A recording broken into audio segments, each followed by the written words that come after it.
At this point हर कोई सोच रहा है कि हमें आज से जिम जाना है, तो आपका first target for fitness. Salman Khan ने भी तो स्टेरॉइड्स लिए हैं। वो कहीं ना कहीं आप ना एक वैलिडेशन क्रिएट करने की कोशिश कर रहे हैं कि एक्टर्स लेते हैं। अगर आप बॉडी देख के बोल रहे हैं तो आपको कितना पता है, अगर आज आप सलमान खान की बात करते हैं, लेट्स से वो जिस एज में है और कब उन्होंने शुरू किया, कितने सालों की मेहनत है, मान लो लिया। What is the right fitness goal for me? How should I design my fitness goal? 5 जनवरी को जितने लोग ज्वाइन करेंगे, 5 मार्च को उनमें से आधे भी जिम में नहीं दिखेंगे। Give me a very clear formula for weight loss and fat loss. Professionals हैं जो पुश करते हैं वेट लॉस को, क्योंकि उसके लिए आपको सिर्फ स्केल पर चढ़ाकर ये दिखाना है कि आपका इतना वेट कम हो गया। They are not talking about muscle loss, they are not talking about fat loss, they are not talking about water loss. आपका 3 किलो वेट कम हो गया, वो कभी भी बात करे कि 3 किलो आपका मसल वेट भी हो सकता है। एक इंसान को कितनी कैलोरी इनटेक करनी चाहिए एक दिन में? फाइबर की बात हम लोग करना भूल गए। Protein is really hard to digest. 6 महीने में आपकी बॉडी फिर भी बन जाएगी और आपको स्टीरॉइड की जरूरत नहीं पड़ेगी। उन लोगों के लिए जो सोच रहे हैं कि स्टीरॉइड लेना चाहिए कि नहीं, वो एक अच्छा सॉन्ग लगा के जो आपको मोटिवेट करता है along with good caffeine shot, जो कि आपको 2 घंटे तक पुश कर देगा और आप एक और अच्छा वर्कआउट कर लेंगे, और जिसके बाद आपकी बॉडी और स्ट्रेस हो जाएगी और आप फिर से उसी साइकिल का पार्ट बन के रह जाएंगे। इसमें आपकी ग्रोथ नहीं हो रही है, you are even losing yourself every day. यहाँ पर आपका कोई मसल गेनिंग नहीं होगी, आपका कोई फैट लॉस नहीं होगा। कई बार कोई एक्टर एकदम से 10 से 15 साल छोटा दिखने लगता है, तो उसमें 2 तरीके की चीजें होती है। या तो वो पहले बहुत अनफिट थे, उन्होंने वेट ट्रेनिंग शुरू किया तो फेशियल मसल्स जो है वो टाइट हो गए। But What's the common injuries that you see people getting while working out and how do we avoid those? सबसे ज्यादा जो अभी जो कल्चर चल रहा है उसमें डेडलिफ्ट की वजह से बहुत इंजरीज है। जो भी इंसान जिम में जा रहा है वो कहीं ना कहीं एक पॉइंट प्रूव करने जा रहा है कि मैं भी ये वेट लिफ्ट कर सकता हूँ। डेडलिफ्ट में होता है ऐसा। स्क्वाटिंग, वेटेड स्क्वाट्स में बहुत ज्यादा इंजरीज हो रही हैं। अभी ऑफ लेटली कुछ एक्सीडेंट्स भी हुए जिसमें कई लोगों की जान भी चली गई। If I talk about weight loss, then which exercise is the best? Strength training, yoga, running, or maybe doing some outdoor activity?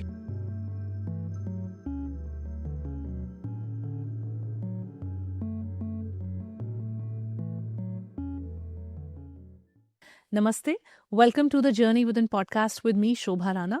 मैं एक इमोशनल इंटेलिजेंस और माइंडसेट कोच हूं और साथ ही इस पॉडकास्ट की होस्ट और क्रिएटर भी हूं। The journey with in podcast का एम है कि आपको आपकी बेस्ट लाइफ, आपकी ड्रीम लाइफ को डिजाइन करने में मदद कर सकें, और ये हम करते हैं by taking the journey with in. खुद को बेहतर समझने से हम आज जहां अपनी लाइफ में खड़े हैं, जैसी सोच रखते हैं, हमारे थॉट्स, फीलिंग्स, इमोशंस किस तरह से चल रहे हैं, प्रोसेस हो रहे हैं, इसकी एक बहुत ही डीप अंडरस्टैंडिंग को एस्टैब्लिश करने से। क्योंकि जब हम अपने आज को बेहतर समझते हैं तो हमें कल जहां जाना है, जो ड्रीम लाइफ क्रिएट करनी है, उसको डिजाइन करने का एक रोड मैप तय हो पाता है। आज हमने द जर्नी विद इन करने की कोशिश की है through the lens of fitness. Fitness हमारी लाइफ का एक इतना इंपॉर्टेंट फैक्टर है क्योंकि ये हमें हमारे खुद के बारे में बहुत कुछ बताता है। आपकी फिटनेस सिर्फ यही नहीं बताती है कि आपका चेस्ट, वेस्ट, हिप साइज कितना है, या आपकी स्मॉल, एक्सेल, लार्ज, आप कौन से साइज में फिट होते हो। आपकी फिटनेस, आप कैसा दिखते हैं, आप कैसा फील करते हैं, वो बताता है कि आपका माइंडसेट कैसा है, आप कितने डिसिप्लिन्ड हैं, आप एक्शन टेकर हैं कि नहीं हैं, आप अपने आप को कैसे देखते हैं, आप आसपास के लोगों को कैसे देखते हैं, आप कितने पॉजिटिव इंसान हैं, आपका लाइफ में एवरीडे रूटीन क्या ऑर्गेनाइज्ड है, क्या सेट है या नहीं है। क्योंकि एक जो इंसान फिट होता है उसकी लाइफ में बाकी सारे पैरामीटर्स भी कहीं ना कहीं ठीक करने पड़ते हैं। तो आज की इस कॉन्वर्जेशन को एंड तक जरूर देखिएगा, क्योंकि हमने इस एपिसोड में एक कॉमन मैन के लिए सॉल्व करने की कोशिश की है फिटनेस को। बहुत ज़्यादा कॉम्प्लिकेटेड साइंटिफिक टर्म्स और इस तरह की चीज़ें थ्रो करने का एम नहीं है। एम ये है कि इस कॉन्वर्जेशन के थ्रू एक बहुत ही sustainable, easy to apply fitness goal, fitness का एक प्रोग्राम आपको दिया जा सके, ताकि आप अपनी करंट लाइफ में वो चेंजेस लेकर एक सस्टेनेबल फिटनेस रोड मैप अपने लिए तैयार कर सकें। आज इस कॉन्वर्जेशन के लिए मेरे साथ है सेलिब्रिटी फिटनेस कोच योगेश भतेजा, जिन्होंने बॉलीवुड के काफ़ी सारे सेलिब्रिटीज़ को ट्रेन किया है, जिनमें Sonu Sood, Kangana Ranaut, Farah Khan, and the list is really huge. उन सब के बड़े बड़े नाम हैं। तो इस कॉन्वर्जेशन को एंड तक देखिएगा। If you like the work that we are doing here at the Journey Within podcast, and let me tell you, it is a lot of work. It's not easy to show up every week. If you like our effort, then please make sure that you hit that subscribe button. आप bell icon ज़रूर press कीजिए। कई बार मैं comment section में request देखती हूँ कि आप मुझसे कुछ टॉपिक सजेस्ट करते हैं उन पे एपिसोड्स बनाने के लिए। हमारे चैनल पर 170 से ज़्यादा पॉडकास्ट अभी रिलीज़ हो चुके हैं, तो आपकी रिक्वेस्ट बहुत सारी बार हमने उन एपिसोड्स में बना चुकी होती है। इनफैक्ट मल्टीपल एपिसोड्स होते हैं उन टॉपिक्स पर। So do check out the playlist once so that you are able to, get the whole idea of the podcast. And now, without any further ado, Let's go and meet Yogesh Bhateja on the Journey Within podcast.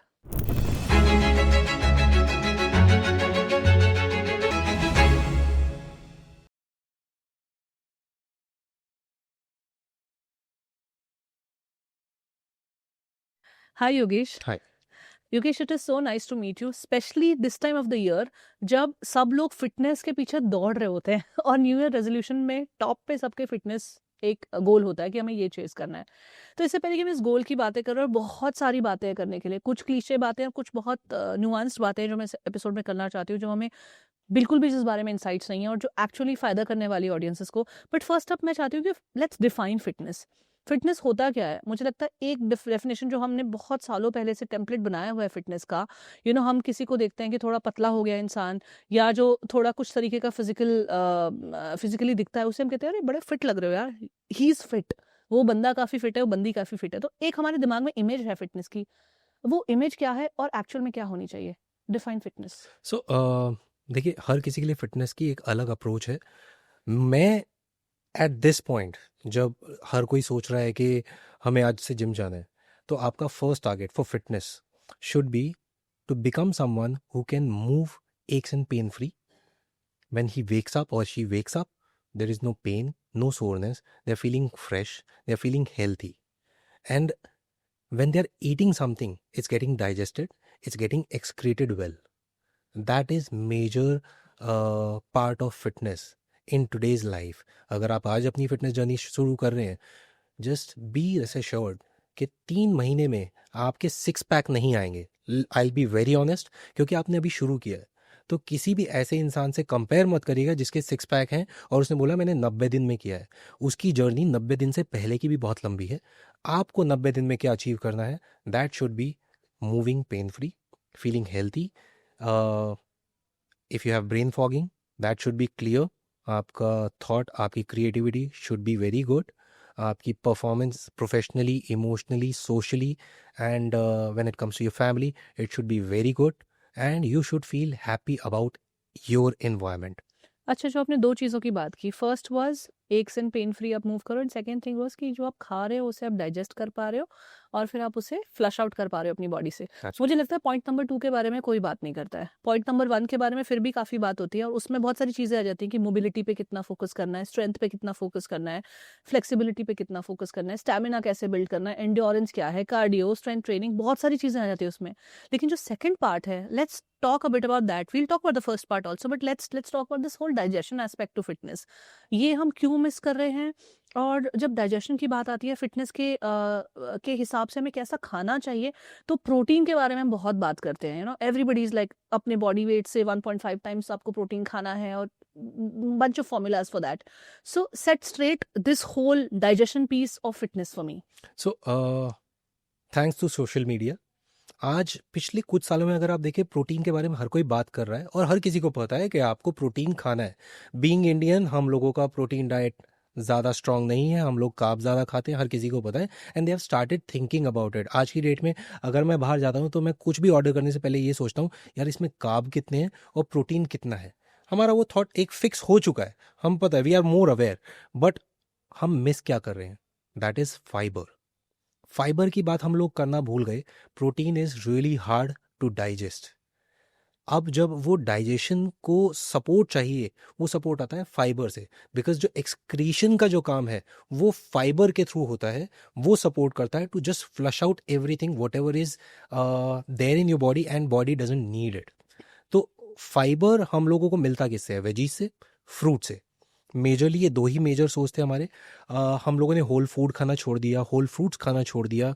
हम लोगों ने veggies को इतना ज़्यादा साफ़ करना, धोना, उबालना, तो उसकी भी जो क्वांटिटी और क्वालिटी है वो मैसअप हो जाती है. इंसेक्टिसाइड्स, पेस्टिसाइड्स, ये सब हमारे सिस्टम में बहुत जा रहे हैं. तो हम लोग अवॉइड ज़्यादा करने लगे हैं बिकॉज ऑफ फ्रुक्टोस इनफैक्ट. तो इस वजह से फाइबर हमारे डेली रूटीन में कम हो गया है. And that's where people are struggling with acidity, gas, constipation. अब इसको अगर आप देखें तो इसके लिए सिर्फ और सिर्फ एक मेजर चीज़ है जो आपके सिस्टम में 28 ग्राम फाइबर आपको चाहिए होता है रोज़.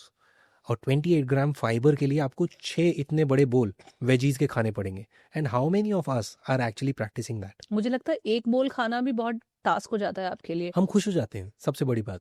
अगर हमने एक बोल वेजीज खा लिया तो हम पूरे दिन काउंट करते हैं, ब्रैग करते हैं, मैं तो सैलेड खाई है। तो योगेश, बहुत सारे फिटनेस इन्फ्लुएंसर्स हैं, for the lack of a better word, या फिटनेस ट्रेनर्स भी हैं, वो भी जब एक थाली बना के दिखाते हैं तो उसमें लाइक 30-40% फाइबर रखते हैं, विच इज एसेंशियली शायद ऑलमोस्ट एक कटोरा एक मील में। तो अगर आपने ऐसे 2 मील खा ली दिन में, ऑब्वियसली ब्रेकफास्ट में ज़्यादातर एज इंडियंस आप नहीं खाते हो सैलड, तो लंच और डिनर में आपने खा भी लिया, तो एसेंशियली आप 2 कटोरे खा रहे हो।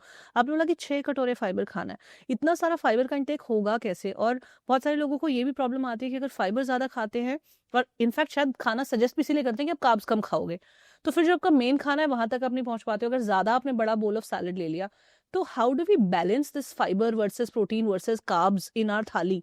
How do we accommodate this quantity of fibre जो आप बता रहे हो, जो कि इतनी ज्यादा है?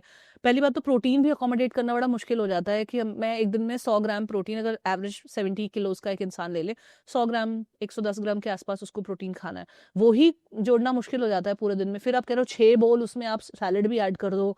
How is this going to be possible? See, tough लगता है, टफ है नहीं। It's just we are lacking in planning things.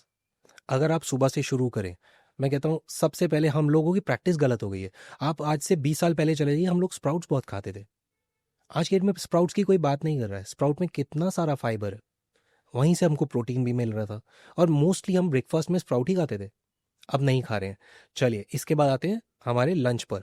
Lunch में हम लोगों को थोड़ा सा हैवी मील चाहिए होता था, बिकॉज अभी भी हमारा आधा दिन बचा हुआ है, तो हम लोग राइस पर ज़्यादा ध्यान देते थे। लेकिन उस टाइम पे भी हर घर में, खासकर नॉर्थ में, एक सब्जी ज़रूर बनती थी। और उस टाइम पर भी हम लोगों के घर में साफ बोला जाता था, अच्छी क्वांटिटी में दाल और सब्जी खानी है। अलॉन्ग विद दैट सैलेड ज़रूर होता था। आज की डेट में हम लोग we are always on the go. हम लोग उस टाइप का खाना खा ही नहीं रहे हैं। लंच बॉक्स चेंज हो गए हैं। अभी हमारे लिए क्या ज़रूरत, ज़्यादा ज़रूरी हो गया है, 2 रोटी आ जाए, सब्जी आ जाए, इतना सा लंच बॉक्स है, काम हो गया। तो हमारी प्रैक्टिसेस गलत हो गई हैं। टफ नहीं है। अच्छा, इसके बाद जो आप प्लेट देखते हैं, प्लेट हम लोग सजाते किस तरीके से? अगर एक आज की डेट में एक आइडल प्लेट होती है, वैसा कुछ इस तरीके का स्ट्रक्चर होता है, जिसमें हम राइस दिखाते हैं और 3 पीसेस होते हैं, जिसमें एक में आपकी दाल है, एक में आपका सब्जी है, और थोड़ी सी सैलेड है, या फिर आपका पिकल है। अभी इसको अगर आप उल्टा कर दें तो बहुत आसान हो जाता है। जिस रेंज में आपने राइस रखा है, अगर आपका टारगेट वेट लॉस है, तो सबसे पहले वो जो बड़ा वाला पोर्शन है उसमें आप सैलेड भर दो, और जो 3 पोर्शन आपके बचे हुए हैं, अब वहां पे आप अपने मैक्रोज को सेटल करो, जिसमें आपका जो मेजर, उसके बाद जो सबसे बड़ा चंक है, that should be your protein. अब वहां पर आप एग्स रख लीजिए, चिकन का पीस रख लीजिए 3 से 4, या आप फिश का एक अच्छा फिले जो कि 120 ग्राम का है, जिसमें आपको ऑलमोस्ट 28 ग्राम प्रोटीन मिल जाता है, वो रख लीजिए। आपका काम हो गया। इसके बाद आते हैं शाम को। शाम को अगेन हम लोग किस तरफ चले गए? हम लोगों ने बिस्किट खाना शुरू कर दिया विद द टी, जबकि उसकी जगह हम बहुत सारे ऑप्शन है आज के डेट में। अगर आप स्वीट कॉर्न का एक इतना बड़ा बोल ले लेते हैं, you are getting lot of fibre from that. तो हमारी प्रैक्टिसेस गलत हैं। अगेन रात को हम लोगों को अगर खाना है तो हम लोग अभी भी दाल रोटी पे फंसे हुए हैं।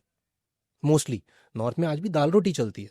अगर उसकी जगह हम सौते वेजिटेबल ले लें, मुश्किल नहीं है। फ्रूट्स अभी तक हम लोगों ने हर जगह कट कर दिया, because of the fear of adding more fructose to our diet. But इतना फ्रुक्टोज नहीं जा रहा है। उससे ज़्यादा ज़रूरी है आपके लिए वो फाइबर, वो विटामिन सी, जो आपको वहाँ से उस कीवी से मिलने वाला था, या आपको एक ऑरेंज से मिलने वाला था, या पपाया। आप देखिए, आज से कुछ साल पहले आप अगर, जब नॉर्थ की मैं बात करूं, हमने हर घर में मोस्टली एक पेड़ लगा हुआ देखा पपाया का। हमारी इस बारे में बात भी हो रही थी इनफैक्ट। राइट, नॉर्थ से साउथ तक मैंने सब जगह एक पपाया का ट्री तो शायद कॉमन का, पपाया और कुछ हद तक केला भी। या तो वो हमारी प्रैक्टिस थी। पपाया हम खाते थे, कच्चा खाएंगे, पका खाएंगे, कहीं ना कहीं वो सब था। वो सब नहीं हो रहा है। तो ये हमारी प्रैक्टिसेस गलत हो गई हैं। हम we are always on the go. और ये सिर्फ हमारे साथ नहीं है, हम अपने बच्चों के साथ भी वही कर रहे हैं कि हम लोग कहते हैं ये ले पैसे पकड़, वहां से कैंटीन से कुछ खा लेना अगर तू स्कूल में। तो इस वजह से हमको ऐसा लगने लग गया है कि इम्पॉसिबल है। इम्पॉसिबल नहीं है। एंड इसके बाद भी अगर आपका फाइबर इनटेक पूरा नहीं होता है, या अदर ऑप्शंस, आपने योगर्ट कहीं पे ऐड कर लीजिए, बहुत सारा फाइबर आ जाता है। ठीक है। इसके बाद सुबह सुबह, अब finally we are talking about seeds. Chia seed आपने रात को भिगोया। अच्छा, चिया सीड में एक गलती बहुत लोग कर रहे हैं कि आज की डेट में चिया सीड पुडिंग बनाते हैं, तो वो उसी वक्त ही चिया सीड डालते हैं। चिया सीड हमेशा ओवरनाइट सोक्ड होनी चाहिए उसके बेस्ट बेनिफिट्स लेने के लिए। वहाँ से आपको बहुत फाइबर मिल जाता है। फ्लेक्स सीड से आपको फाइबर मिल जाता है। छोटी छोटी चीज़ें आप इनको ऑल्टर करिए अपनी मील में, आपका पूरा हो जाता है। और नहीं भी हुआ, किसी दिन आप बिजी हो गए, तो 2 से 3 चम्मच सीलियम हस्क, जिसको हम ईसब गोल के नाम से भी जानते हैं, 3 चम्मच गर्म पानी में रात को सोने से आधा घंटा पहले ले लीजिए, आपको फाइबर वहाँ से मिल गया। तो इतना टफ नहीं है। तो बेसिकली आप बोल रहे हो कि फाइबर इनटेक करना बहुत ज़रूरी है, अलॉन्ग विद प्रोटीन के बारे में, काउंटिंग और मैक्रोज माइक्रोज सब के बारे में बात होती है, लेकिन fibre is a missing element in the whole puzzle, या which is an important ingredient for you to achieve your fitness goals. Yes, अच्छा, फिटनेस गोल्स को अचीव करने की बात करें, आपने फिटनेस को भी डिफाइन किया, बट फिटनेस गोल्स होने क्या चाहिए? क्या वन टेम्पलेट फिट्स ऑल हो सकता है कि हर किसी का फिटनेस गोल यही है कि मुझे 10 किलो वेट कम करना है? अभी जैसा न्यू ईयर गोल लिस्ट में सब यही लिखने वाले हैं, जितने लोगों को मैं जानती हूँ, सब लोगों का नंबर 1 प्रायोरिटी होता है that I want to lose 10 kgs, 20 kgs, 25 kgs, depending on वो आज कितने हैवी है, राइट? तो what is the right fitness goal for me? How should I design my fitness goal? So देखिए, सबसे पहले तो ये समझना ज़रूरी है कि आज आप जिस रेस में घुस रहे हैं वो स्प्रिंट नहीं है, वो मैराथन है, वो लंबी चलने वाली है। और अगर आप उस जर्नी को एंजॉय करना चाहते हैं तो आपका प्लान सस्टेनेबल होना चाहिए, चाहे वो आपके डाइट को लेके हो, आपके वर्कआउट को लेके हो, आपके लाइफस्टाइल मॉडिफिकेशंस को लेके हो, आपके सोने को, उठने को, बैठने को, काम करने का, हर चीज़ की first approach should be sustainable. आपका डाइट अगर आप मॉडिफाई कर रहे हैं, आप 500 कैलोरी से ज़्यादा डेफिसिट मत जाइए। इसके बाद हर मील जो आप प्लान कर रहे हैं वो ऐसी होनी चाहिए कि जो रूटीन आज तक आप फॉलो कर रहे हैं उसमें थोड़े से मॉडिफिकेशंस हो, थोड़ी सी ट्वीकिंग्स हो, ना कि पूरा मील चेंज कर दिया। अगर पहले दिन से आपने मील भी चेंज कर दिया, आपने वर्कआउट भी बढ़ा दिया, आपने अपने सोने पे भी ज़्यादा ध्यान दे दिया, आपने जो आप सिगरेट पीते थे, शराब पीते थे, जो भी आपके ऐसे इमोशनल सपोर्ट थे उनको भी कट ऑफ कर दिया, आई कैन गारंटी यू 3 हफ्ते से ज़्यादा आप रुकने नहीं वाले हैं इस चीज़ में। क्योंकि अब आप डिप्रेस्ड हैं, आप डिप्राइव्ड हैं, आपकी बॉडी में एक्स एंड पेन्स हैं क्योंकि आप अग्रेसिव जाना चाह रहे थे और आपने बहुत सारा वेट मार लिया है। अब 3 हफ्ते बाद आप कहोगे यार ये लाइफ मुझे नहीं चाहिए, I am happy the way I am, और आप छोड़ दोगे। इसीलिए 5 जनवरी को जितने लोग ज्वाइन करेंगे, 5 मार्च को उनमें से आधे भी जिम में नहीं दिखेंगे। तो आपकी 5 मार्च, मुझे लगता है 15 जनवरी तक भी आधे नहीं दिखते हैं। स्टेटिस्टिक्स तो यही बताते हैं, अगर आप या देखो कितने परसेंटेज ऑफ लोग जो अपनी fitness journey new year resolution के तौर पर शुरू करते हैं, 80%, 85% डिक्लाइन हो जाता है विद इन फर्स्ट 2 वीक्स। बिल्कुल that's what the studies suggest. बिल्कुल, क्योंकि उसमें आता क्या है, उसमें आता है no. That no word makes you crave for everything. मैं आज अगर आपको बोलूं कि आपको ये चीज़ नहीं खानी है, आपने पिछले 1 महीने से नहीं खाई है, आपका ध्यान भी नहीं है, लेकिन आज अगर मैंने उसके लिए आपको बोल दिया नहीं करना है, आप शाम तक क्रेव करेंगे और जब तक आप वो खा नहीं लेंगे इस 1 हफ्ते के अंदर आपको सेटिस्फैक्शन नहीं आएगा। So you need to just tell your system, you need to tell yourself कि यार ये ना मुझे थोड़ा सा कम कर देना है। जब आप कम बोलते हैं ना तब भी वो एक्सेप्टेंस है कि यार मैं खा सकता हूँ, तो आप उसके लिए क्रेव नहीं कर रहे हो, you are being more mindful. ऐसा ही वर्कआउट के लिए आपकी बॉडी बनानी है, बनेगी, लेकिन पहले 3 हफ्ते में आपकी बॉडी को भी नहीं पता है कि आप क्या करने वाले हो। You are prepared over here but your system, your mind, your muscle is not prepared for that. वो उतना लोड ले नहीं पाएगा। कितने ही लोग हैं पहले दिन जाते हैं, स्क्वाट कर लेते हैं, 25 स्क्वाट्स कर लेते हैं, पुशअप मार लेते हैं, पुलअप्स मार लेते हैं, 1 हफ्ते बाद उनकी हालत इतनी बुरी हो जाती है कि वो जिम के नाम से घबराने लगते हैं। फीवर हो जाता है maximum, if I give you the ratio, 18% people जिनको फीवर हो जाता है 2 दिन के बाद, क्योंकि वो इतना ओवर ट्रेन कर लेते हैं। आपने तो बॉडी को कभी मूव ही नहीं किया, आपने ट्रंक रोटेशन नहीं किया, आर्म रोटेशन नहीं किया, टो टचेज नहीं किया, आपने आज तक 200 मीटर रनिंग नहीं करी है, आपको स्ट्रेस इतना है आपके काम का, आपकी लाइफ का, फाइनेंशियल्स का, कितने सारे स्ट्रेस हैं। आप अपनी बॉडी को और एक स्ट्रेस दे रहे हैं, आपका कॉर्टिसोल लेवल बढ़ गया, आपकी बॉडी ब्लोट कर गई। तो आपको एक अच्छा प्लान चाहिए, और वो अच्छा प्लान यही है कि पहले 3 हफ्ते सिर्फ अपनी बॉडी को मूव करिए, बाकी सब वैसा ही रखिए। आपका खाना, आपका उठना बैठना, कुछ भी चेंज मत करिए, go step by step. Next 3 हफ्ते में आप सोचिए कि अब मुझे ये चीज़ें अवॉइड करनी है, लेकिन अगर मन करेगा तो मैं थोड़ा खा लूँगा यार, कोई बात नहीं। वो 3 हफ्तों में आप वो करोगे मॉडिफिकेशन। अब जब ये आपके 6 हफ्ते बीत गए हैं, आप में ना वो एटीट्यूड आने लग गया है, आपकी बॉडी चेंज होने लग गई है और कॉम्प्लीमेंट्स मिलने लग गए।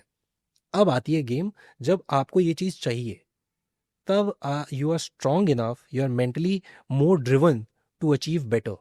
एंड अब आप उस लेवल पे भी हो फिटनेस वाइज कि अब आप थोड़ा सा अपने आप को एक्स्ट्रा पुश कर सकते हो, आप कैलोरीज को कंट्रोल कर सकते हो, आप उस सिगरेट को, उस लिकर को अवॉइड कर सकते हो, because now you want to see yourself better. तो basically what you are saying is कि अपने आप को ओवरबर्डन नहीं करना Not है, at all. Setting too many goals. No. And I think this is true for every area of your life. जो भी आप इंप्रूव करना चाहते हैं, चाहे वो आपके फाइनेंसेस हैं, चाहे वो आपके पर्सनल रिलेशनशिप्स हैं, चाहे कुछ भी हैं, अगर आप एक साथ बहुत सारे चीज़ों पे काम करना शुरू करेंगे तो कुछ भी नहीं हो पाएगा। बिल्कुल। Basically essentially that is what you say. बिल्कुल, same rule applies to fitness also. Absolutely. अच्छा, तो अगर आपने एक वर्ड यूज किया overtrain, I will talk about that also, but give me a very clear formula for weight loss and fat loss. क्या इसका direct फंडा है? क्योंकि हमने कैलोरी डेफिसिट बहुत जगह सुन लिया है, आपने भी कहा कि 500 कैलोरीज कम कीजिए जितना आप खाते हैं उससे, बट एक क्लियर कट रोड मैप बनाना है अगर आप अपने आप के लिए फैट लॉस का, जो कि बहुत लोगों का गोल होता है, what is that going to be looking like? Okay, पहले तो बात करते हैं वेट लॉस और फैट लॉस की। दो बहुत डिफरेंट टर्म्स हैं। मैक्सिमम एक एक एक पूरी की पूरी एक मैं कहूँगा कि कैसे बोलूँ इस बारे में, प्रोफेशनल्स हैं जो पुश करते हैं वेट लॉस को, क्योंकि उसके लिए आपको सिर्फ स्केल पर चढ़ाकर ये दिखाना है कि आपका इतना वेट कम हो गया। They are not talking about muscle loss, they are not talking about fat loss, they are not talking about total body water loss, they are not talking about all these things. What they are showing you is आपका 3 kilo weight कम हो गया। वो कभी भी नहीं बात कर रहे कि 3 किलो आपका मसल वेट भी हो सकता है, क्योंकि वो क्या सजेस्ट करते हैं, आपको कैलोरिक डेफिसिट जाना है और आपको वेट ट्रेनिंग नहीं करनी है। जब आप कैलोरिक डेफिसिट जाते हैं, एक्सरसाइज कर रहे हैं, only cardio, there is a bigger chance कि आप अपनी बॉडी से मसल लॉस कर रहे हैं देन फैट्स। ये हो गया weight loss.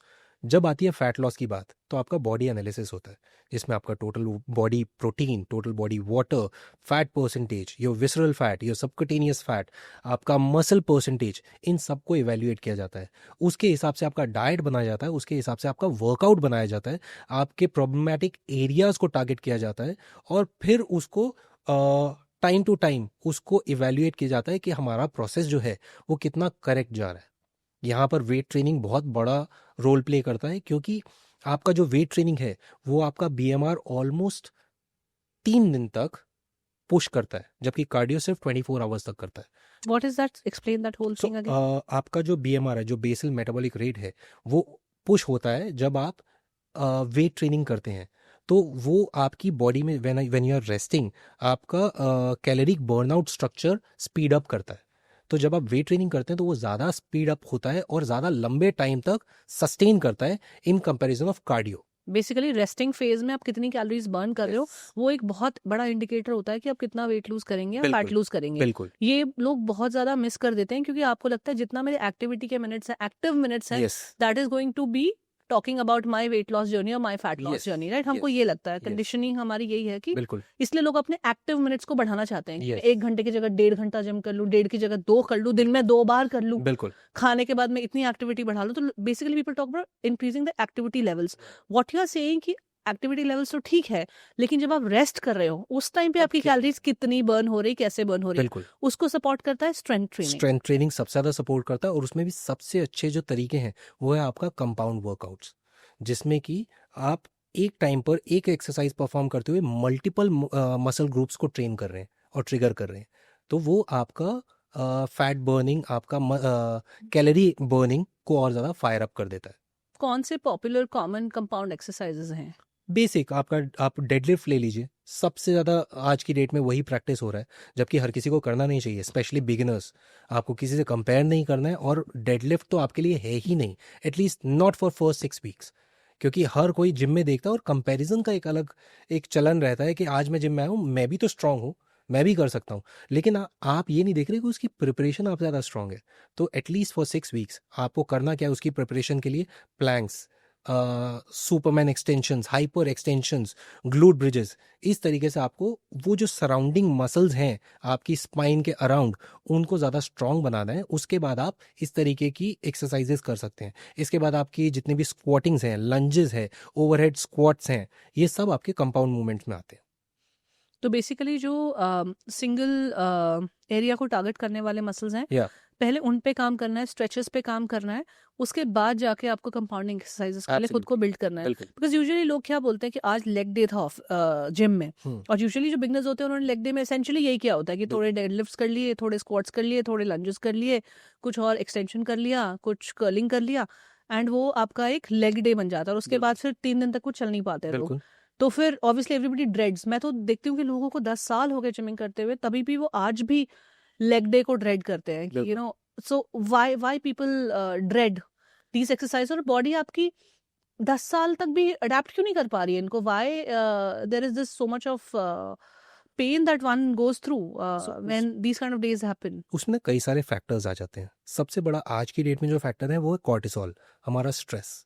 We are stressed, we are not sleeping well, we are not hydrating well, we are not eating well. हम लोग आज भी बात कर रहे हैं न्यूट्रिशन की, लेकिन क्या हम वो जो न्यूट्रिशन हमारे सिस्टम को, हमारी बॉडी को चाहिए, वो कॉम्पनसेट कर पा रहे हैं डेली रूटीन में? आपने बहुत फ्लो में, sorry to cut you there, but आपने 3 चीजें बात कर ली जो कि तीनों बड़े बड़े सेगमेंट्स हैं। या आपने कहा we are not eating well, आपने कहा we are not hydrating well, and आपने कहा कि we are not sleeping well, then आपने कहा कि stress levels are more, cortisol ज्यादा हो गया। तो 4-5 बड़े बड़े पॉइंटर्स आपने जल्दी से बोल के निकल गया। तो I want you to stress on these things also, because इसके बारे में भी मुझे लगता है डिसइंफॉर्मेशन और मिस इन्फॉर्मेशन बहुत ज्यादा है। Clear cut actual applicable information जो मेरे काम की है। मतलब अगर मुझे BMR का फुल फॉर्म नहीं पता है चलेगा मुझे, क्योंकि मेरा कोई यहाँ पे साइंटिस्ट बनने का या मेरा कोई वो सब करने का गोल नहीं है। मेरा गोल है कि मुझे फिट होना है। तो बेसिकली मुझे कुछ ऐसी एप्लीकेबल नॉलेज दीजिए जो मैं अपनी लाइफ में कल से लगा पाऊँ। We are talking about the leg day at the gym और generally exercise day at the gym, जिसके बाद आप रिपेयर नहीं हो पाते हो and you dread, you know, कभी कभी आपका जब मोटिवेशन अंदर से या अंदर से जोश ज्यादा रहेगा तो आप उस पेन में भी जाओगे, you know, pushing past the pain and वो सब आप फिर मूवी के गाने लगा के कर लोगे। लेकिन लॉन्ग रन में सस्टेनेबल नहीं हो पाता है। People don't enjoy that whole experience. फिर एक अलग तरीके का मार्केट है दैट सेल्स द पेन, कि जब तक पेन नहीं हो रहा है, ये नहीं हो रहा है, तब तक सही नहीं हो रहा है। तो take me through this whole pain versus exercise, how much, कितना नहीं करना चाहिए, ओवर ट्रेनिंग, अंडर ट्रेनिंग, क्या है ये पूरा bubble? How do we simplify this in the most applicable manner for somebody who is listening to you right now? So मेरा इसमें बहुत सिंपल सा एक टेक है। सबसे पहले तो आपको ये देखना है कि आप जिम में जा किस लिए गए हैं।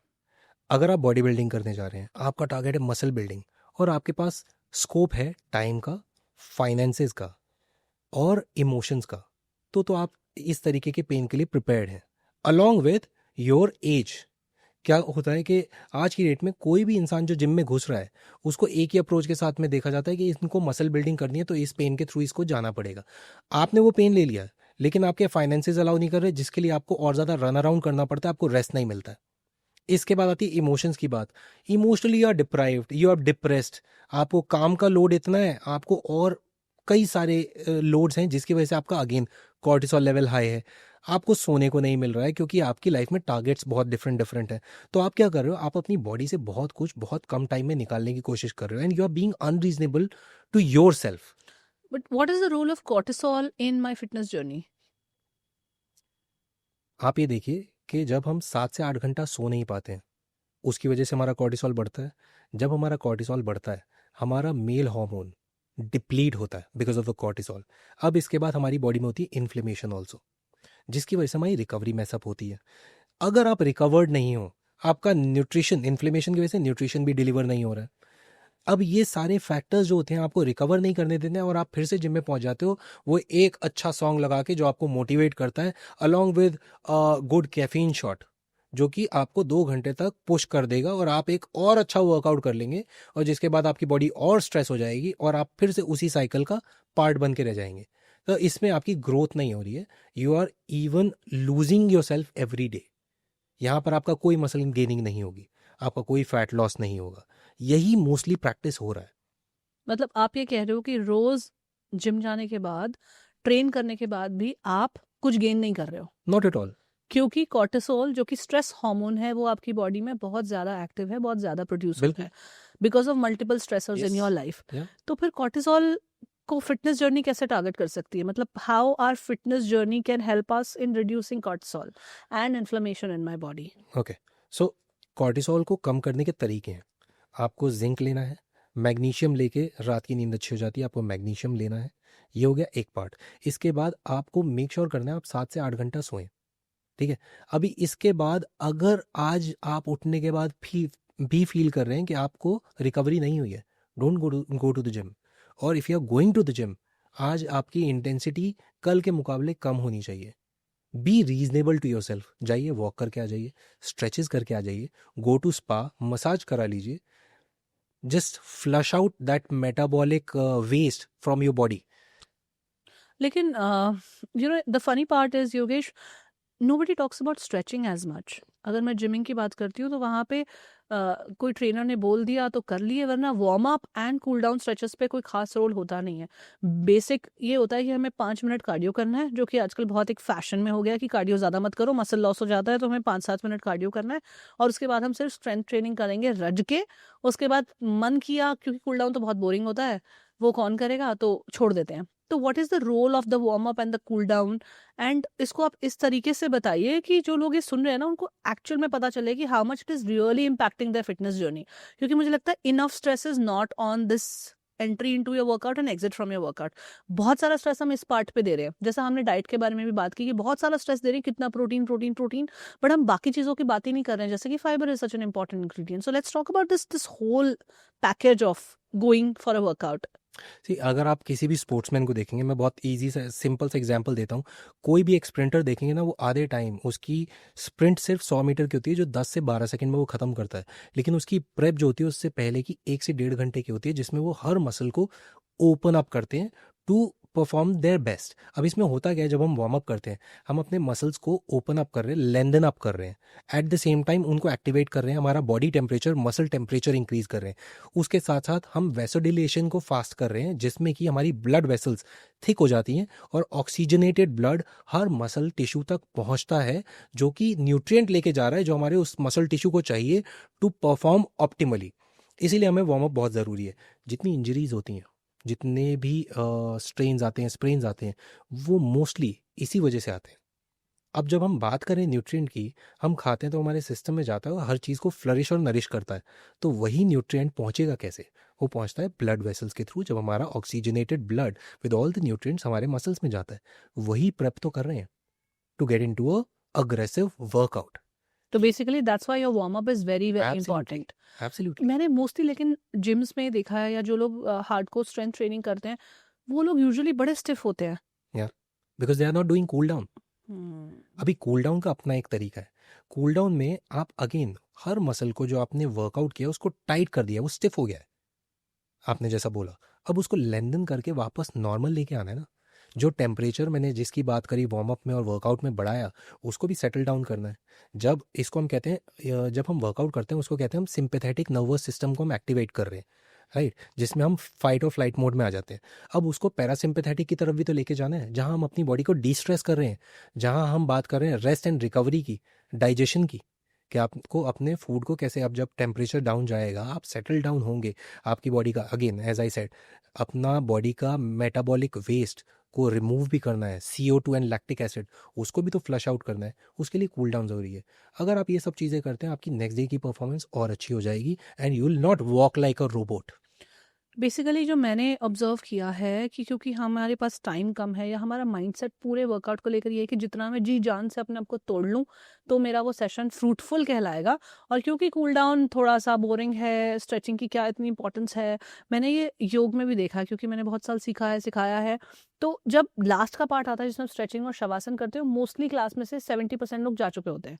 उनका कोई इंटरेस्ट नहीं होता है कि हमें शवासन करना है, या हमें कोई प्राणायाम करना है, हमें कोई मेडिटेशन करना है, या फिर हमें कोई कूल डाउन स्ट्रेचेस करने हैं. मुझे हार्ड कोर आप बताओ कि पसीना किस में निकलने वाला है जम के.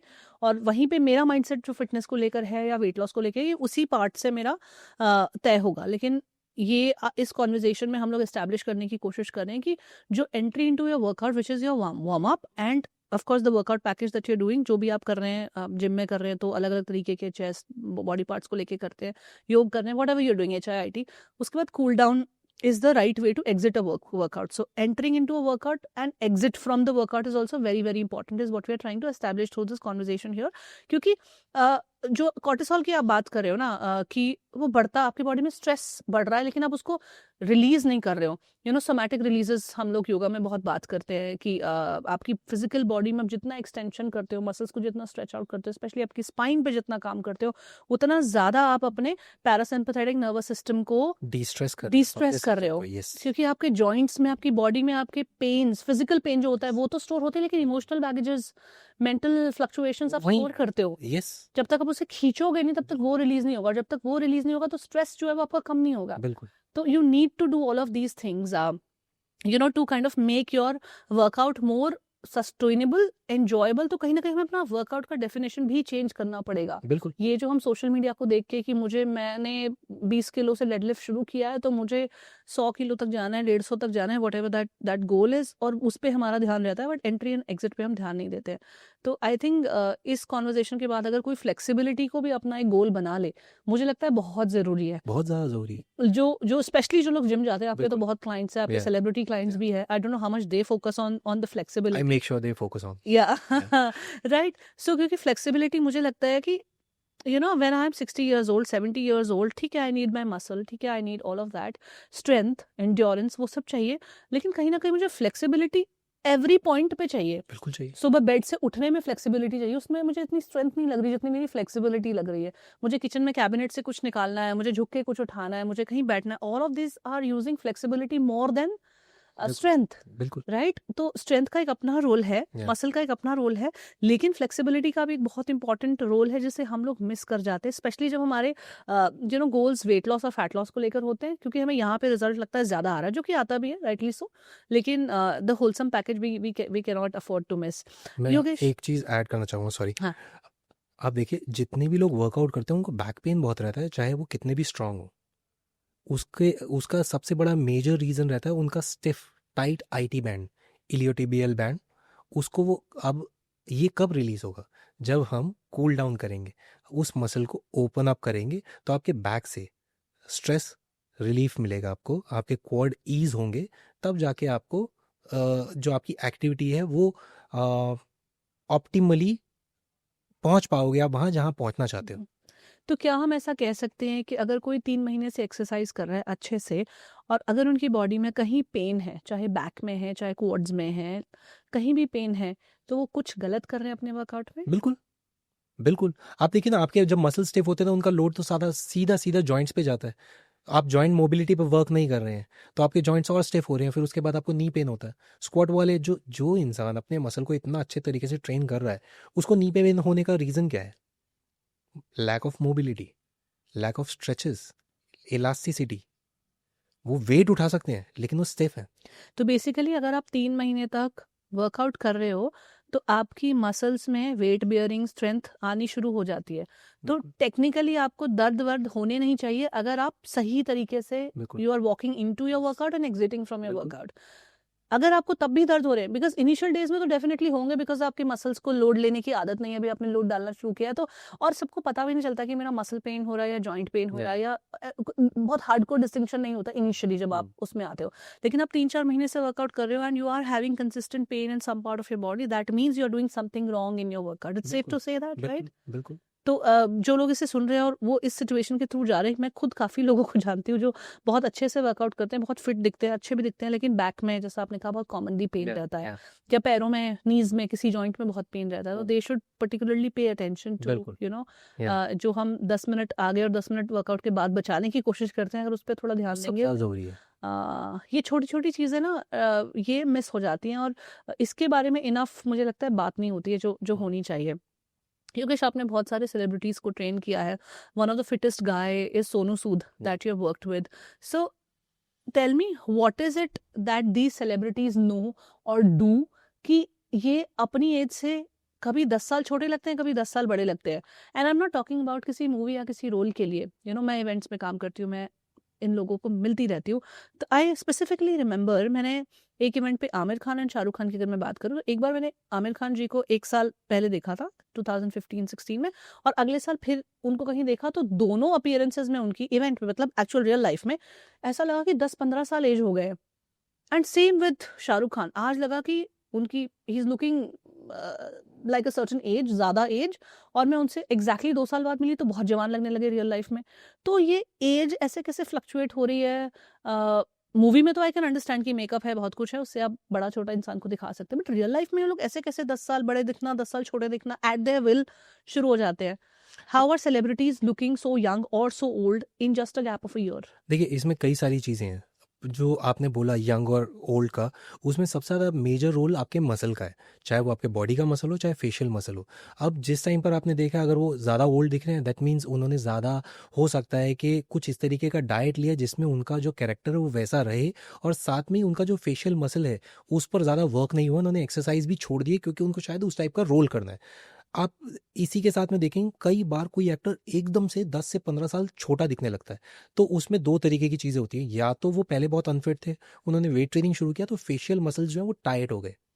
बट ऐसे में ही कई लोग ऐसे भी हैं जो बहुत अच्छा वर्कआउट करते हैं लेकिन अब उनको 15 साल यंग दिखना है, तो उस टाइम पे हम लोग मोस्टली क्या करते हैं, पर्पसली उनको ट्रेन इस तरीके से करते हैं जिनमें उनका फेशियल जो मसल है वो छोटा हो जाए, वो श्रिंक हो जाए। हम उनका मसल लॉस पर भी वर्क करते हैं बिकॉज वो उनके कैरेक्टर की डिमांड है, जिसमें कि हम उनका कार्डियो बढ़ा देते हैं और उनके फेशियल एक्सप्रेशंस को कंट्रोल करने की कोशिश करते हैं। क्योंकि आप देखिए, जब हम अच्छा एक्स्ट्रा वेट पुश करते हैं हमें चकलिंग की आदत होती है, ये सब बहुत एक्सप्रेशंस देते हैं हम, तो उसमें हमारा जो फेशियल मसल है वो बहुत ट्रिगर होता है और वो भी गेन करता है। तो purposely we lose muscle to make sure कि वो उस पर्टिकुलर कैरेक्टर में छोटे, थिन और शार्प दिखे। एक तो ये होता है, प्लस आज की डेट में कॉस्मेटोलॉजी और ये सब थोड़ा बहुत तो अच्छे डॉक्टर्स हैं, अच्छे आज की डेट में कितने अच्छे स्किन केयर रूटीन्स आ गए हैं, they have best of the best sources, तो वो उन चीज़ों का भी यूज़ करते हैं। बट हम लोग जो करते हैं वो ट्वीकिंग सबसे ज़्यादा स्ट्रांगली करते हैं इस चीज़ पे कि आपका फेशियल मसल कितना हमें बचाना है, कितना चलाना है या कितना कम करना है। तो क्या आप वर्कआउट के थ्रू ऐसे एरियाज को टारगेट कर सकते हो? नहीं, ये सिर्फ वर्कआउट से हम फेशियल को मसल को नहीं टारगेट कर रहे हैं, हम पर्पसली पूरे बॉडी से मसल को लूज करवाते हैं। कई बार ऐसा करना पड़ता है क्योंकि कैमरा की एक प्रॉब्लम है, वो आपको +5 kgs दिखाता है। तो अगर आज मैं ऐसा दिख रहा हूँ तो आप समझिए कि मैं ऐसा नहीं हूँ, मैं इससे 5 किलो कम हूँ। मेरे लिए जरूर सोचेगा या क्योंकि सो मैं बहुत हाँ, तगड़ी दिखने लगी हूँ या आजकल। तो वो वैसा होता है और हम लोगों को ये चीज़ पता होती है क्योंकि हम कैमरा के पीछे होते हैं और हम देख रहे होते हैं, तो हमें पता रहता है यार नहीं, इस रोल के लिए मेरे एक्टर को थोड़ा और कम करना है, तो मुझे इसको पर्पसली इतना वेट लॉस करवाना पड़ेगा।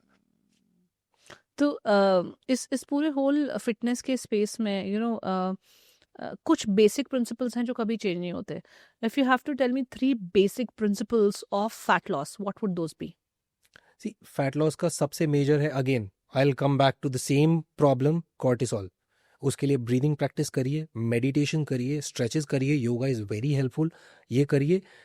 ज़ोन 2 कार्डियो बहुत अच्छा है, जिसमें आप अपना अराउंड जो हार्ट रेट है वो 65% पे रखते हैं और मेंटेन करते हैं, और वॉकिंग ज़्यादा बेनिफिशियल है देन योर रनिंग, तो अब वो करिए। प्लस इसके बाद आती है कैलोरिक डेफिसिट, 500 कैलोरी से नीचे नहीं जाना है, जो भी आपका बीएमआर है उससे। इससे नीचे जाएंगे तो आप अपने मेटाबॉलिज्म को स्लो कर रहे हैं और आपको रिजल्ट नहीं दिखेगा, you will feel more fluffy, more full, and you will struggle कि यार ये वेट कम क्यों नहीं हो रहा, क्योंकि बॉडी सीधा सीधा उस टाइम पे सेविंग मोड में आ जाती है। आप जितना कम दोगे वो पूरा का पूरा सेव करने लग जाएगी, स्टोर करने लगेगी। यस, स्टोर करने लग जाएगी और आप वेट लॉस देख नहीं पाएंगे। तो इसीलिए बॉडी को इतना दीजिए कि उसकी जितनी ज़रूरत है वो पूरी हो रही है, और उसके बाद आप कट डाउन करते जा रहे हैं। अच्छा, लेट्स क्वांटिफाई दिस। एक इंसान को कितनी कैलोरी इनटेक करनी चाहिए एक दिन में, क्या उसका फॉर्मूला है? So basically what I am asking is कि what is the total number of calories one should eat in a day, ये कैसे पता चलेगा, एंड फिर उसमें कितना कट डाउन रीजनेबल है? बहुत सिंपल सा फॉर्मूला है, आपका जो बॉडी वेट है multiplied with 2.2 then multiplied with 15, ये है आपकी मेंटेनेंस कैलोरीज। तो अगर आपका वेट 70 kg है, मल्टीप्लाई करिए 2.2 से, जो रिजल्ट आएगा उसको मल्टीप्लाई करिए 15 से, ये आपकी मेंटेनेंस कैलोरी है। अब इसमें से आपको 500 कैलोरी से ज़्यादा नीचे नहीं जाना है। फोकस आपका मेजरली होना चाहिए आपके प्रोटीन इनटेक पे। बिगिनर है तो 1.2 ग्राम पर KG of your own body weight से ज़्यादा मत लीजिए, और वो भी एक बारी में लेने की कोशिश मत करिए, एक बारी में 25 to 30 ग्राम से ज़्यादा मत लीजिए, नहीं तो डाइजेशन का प्रॉब्लम होता है, कॉन्स्टिपेशन होता है, अगेन एसिडिटी होती है, गैस्ट्रिक होता है, इनडाइजेशन की प्रॉब्लम्स अलग अलग तरीके से आती हैं। तो इतना ही लीजिए, ये अगर आप करते हैं यू स्लीप वेल। एक चीज़ जिसको बहुत ज़्यादा प्रैक्टिस किया जाता है सॉल्ट को कट करने का, आज की डेट में प्रैक्टिस है कि आप सॉल्ट कट करेंगे, वाटर आपकी बॉडी से डिप्लीट हो जाएगा और आप लीन दिखने लगेंगे, बहुत गलत है। अगर आप सोडियम को कम कर रहे हैं तो आप क्या पोटेशियम के बारे में जानते हैं, जो आपकी बॉडी में फॉर फीमेल्स 2600 mg रोज चाहिए और मेल्स की बॉडी में 3400 mg चाहिए। एक केले में 400 mg होता है, कितने केले खाते हैं आप? एवोकाडो कितने लोग खाते हैं? कर्ड कितने लोग खाते हैं, योगर्ट कितने लोग आज की डेट में खाते हैं। कर्ड को तो अगेन डिमोनाइज कर दिया है क्योंकि वो मिल्क से आ रही है। आप मत लीजिए, अगर आपको लैक्टोज इंटॉलरेंस है आप क्या कहते हैं योगर्ट ले लीजिए, लेकिन अपने पोटेशियम को पूरा करिए क्योंकि आपका सोडियम जो है सेल के बाहर हाइड्रेशन कर रहा है, लेकिन पोटेशियम जब आप अच्छी क्वांटिटी में लेते हैं वो आपके सेल को अंदर से हाइड्रेट करता है, जो आपकी बॉडी के लिए बहुत ज़रूरी है। तो इन चीज़ों का ध्यान रखिए, इन चीज़ों को बैलेंस करिए, don't cut off anything, just modify as per your requirement, as per your need, और आपको वेट लॉस मिलेगा। इफ़ यू आर स्ट्रेस्ड तो सबसे ज़्यादा ज़रूरी है आपके लिए उस स्ट्रेस को सबसे पहले ख़त्म करना, तभी आपकी बॉडी रिस्पॉन्ड करेगी। कोई ज़रूरत नहीं है 6 दिन वर्कआउट करने की, 4 दिन भी बहुत अच्छा है, 2 दिन सिर्फ वॉक पे चले जाइए। Again as I said, do lot of breathing, hydrate yourself, eat well, concentrate on protein and fibre, you are done and sorted, you will see the results. तो बेसिकली आप कह रहे हो कि प्रोटीन के लिए जो आपने कहा कि एक मील में 25 से 28 ग्राम से ज़्यादा प्रोटीन मत लीजिए। एट द सेम टाइम आप ये भी कह रहे हो कि अगर आप बिगनर हो तो 1.2 टाइम्स आपके बॉडी वेट से लेना है। तो मतलब अगर कोई 70 केजीज है तो उसको रफली 100 ग्राम्स ऑफ प्रोटीन लेना है। तो अगर 25 ग्राम एक मील में लेना तो मतलब दिन में 4 बार तो प्रोटीन खाना पड़ेगा। बिल्कुल, कैसे खाएंगे? हमारी मेजर मील्स 3 है। 3 मील्स में अगर आप 25-25-25 लेते हैं, 75 ग्राम हो गया। उसके बाद आपका स्नैकिंग आता है। स्नैकिंग में अगर आपसे कॉम्पनसेट हो पा रहा है ठीक है, नहीं तो एक स्कूप प्रोटीन लीजिए, बुरा नहीं है। सी, सप्लीमेंट को भी अगेन डिमोनाइज किया गया है। सप्लीमेंट आज हम बात करते हैं कि हमें नहीं लेना चाहिए। आप बताइए, बचपन में बच्चा पैदा होता है, 7 महीने बाद सेरेलैक, फेरेक्स, फार्मूला, कितने तरीके की चीज़ें हम दे देते हैं। डॉक्टर के पास जाते हैं, आज की डेट में जितने ओल्ड एज वाले लोग हैं उनको बोला जाता है आप अंडे खाओ। क्यों कहते हैं कि अंडे खाओ? क्योंकि प्रोटीन बॉडी को चाहिए। अगर आप कॉम्पनसेट नहीं कर पा रहे हो तो anyways you are going for a bigger disaster and big problems in your life. Better है कि आप प्रोटीन ऐड कर लो, और ये सब फूड से ही तो बनाया गया है। बट दिस यू सेड कि अगर कोई बिगिनर है तो, हाँ, और अगर कोई बिगिनर नहीं है तो 1.5 ग्राम से 1.8 ग्राम पर केजी ऑफ योर ओन तो बॉडी। मतलब 125 से 150 ग्राम उसको यस, प्रोटीन खाना है। यस, तभी तो इम्पॉसिबल हो जाता है ना। अगर मैं मानिए 70 केजीज की हूँ, जो कि मैं नहीं हूँ, मैं उससे ज्यादा हूँ एट दिस पॉइंट, ओके। तो अगर आप 75 किलोज कोई है तो मतलब उसको ऑलमोस्ट 150 ग्राम्स प्रोटीन खाना है, 140 ग्राम्स खाना है। तो पूरे दिन में कैसे मैं तब भी आप कर सकते हैं, जैसा मैंने बोला और 4 रोज मील। खाना है, मतलब ऐसा यस, नहीं चलो एक दिन खाना है तो मैंने थोड़ा अपने आप को, because protein is very filling also. Yes, आप बहुत ज्यादा नहीं खा सकते हो, बिल्कुल। राइट? तो बहुत जल्दी पेट भी भर जाता है। तो कैसे मैं इस गोल को पूरा करूं? चलो मैंने एक दिन कर लिया, एक हफ्ते कर लिया, बट हर रोज करना है, महीनों तक, कंसिस्टेंटली, इयर्स तक, that should be my everyday lifestyle. How do I make this sustainable for my self? क्योंकि सुनने में तो मुझे बहुत सस्टेनेबल नहीं लगता है ये। मैं बताता हूँ, आपको सिर्फ तरीके ढूंढने, जैसा हमारी पहले भी बात हुई। हम रोटी तो रोज खा रहे हैं, वो हमारे को भारी नहीं लग रही। हम राइस भी रोज खा रहे हैं, हमें भारी नहीं लग रहा। हम दाल भी रोज खा रहे हैं, हमें भारी नहीं लग रहा। लेकिन अगर 150 ग्राम्स प्रोटीन को लेके आना है अपनी डाइट में, तो हमें सब कुछ ही रिप्लेस करना पड़ेगा। मुझे मेरे चावल ऑलमोस्ट खत्म हो जाएंगे, मेरा रोटी ऑलमोस्ट खत्म हो जाएगा, क्योंकि मुझे उसी उसी पोर्शन में तो डालूंगी ना प्रोटीन। आप गेहूं की जगह रागी की रोटी लीजिए ना, या ज्वार उसमें की, ज्यादा, बाजरा की। लेकिन यस, बहुत ही माइनर डिफरेंस है नहीं प्रोटीन नहीं, लेवल में। आता है 8-8 ग्राम एक एक रोटी में आ जाता है आपको। आपने अगर 2 भी खाई, 16 ग्राम तो वही हो गया आपका। क्या बात कर रहे हो आप? यस, तो आपको सिर्फ मॉडिफिकेशंस करने हैं। अच्छा, एक बात बताइए, हम 4 मील की बात करते हैं, कितने लोग एक्चुअली सिर्फ 4 मील खाते हैं? हम 3 बार तो चाय पी लेते हैं दिन के अंदर। 9 बजे मैंने नाश्ता किया, उसमें चाय थी। 12 बजे चल यार चाय पी के आते हैं। 2 बजे खाना खाते हैं, 4 बजे फिर चाय पीने भागते हैं। 8 बजे हम फिर खाना खाते हैं, लेकिन रात को 10 बजे सोए नहीं तो फिर हम कुछ ना कुछ खाएंगे पिएंगे। कितने मील्स हो गए आपके?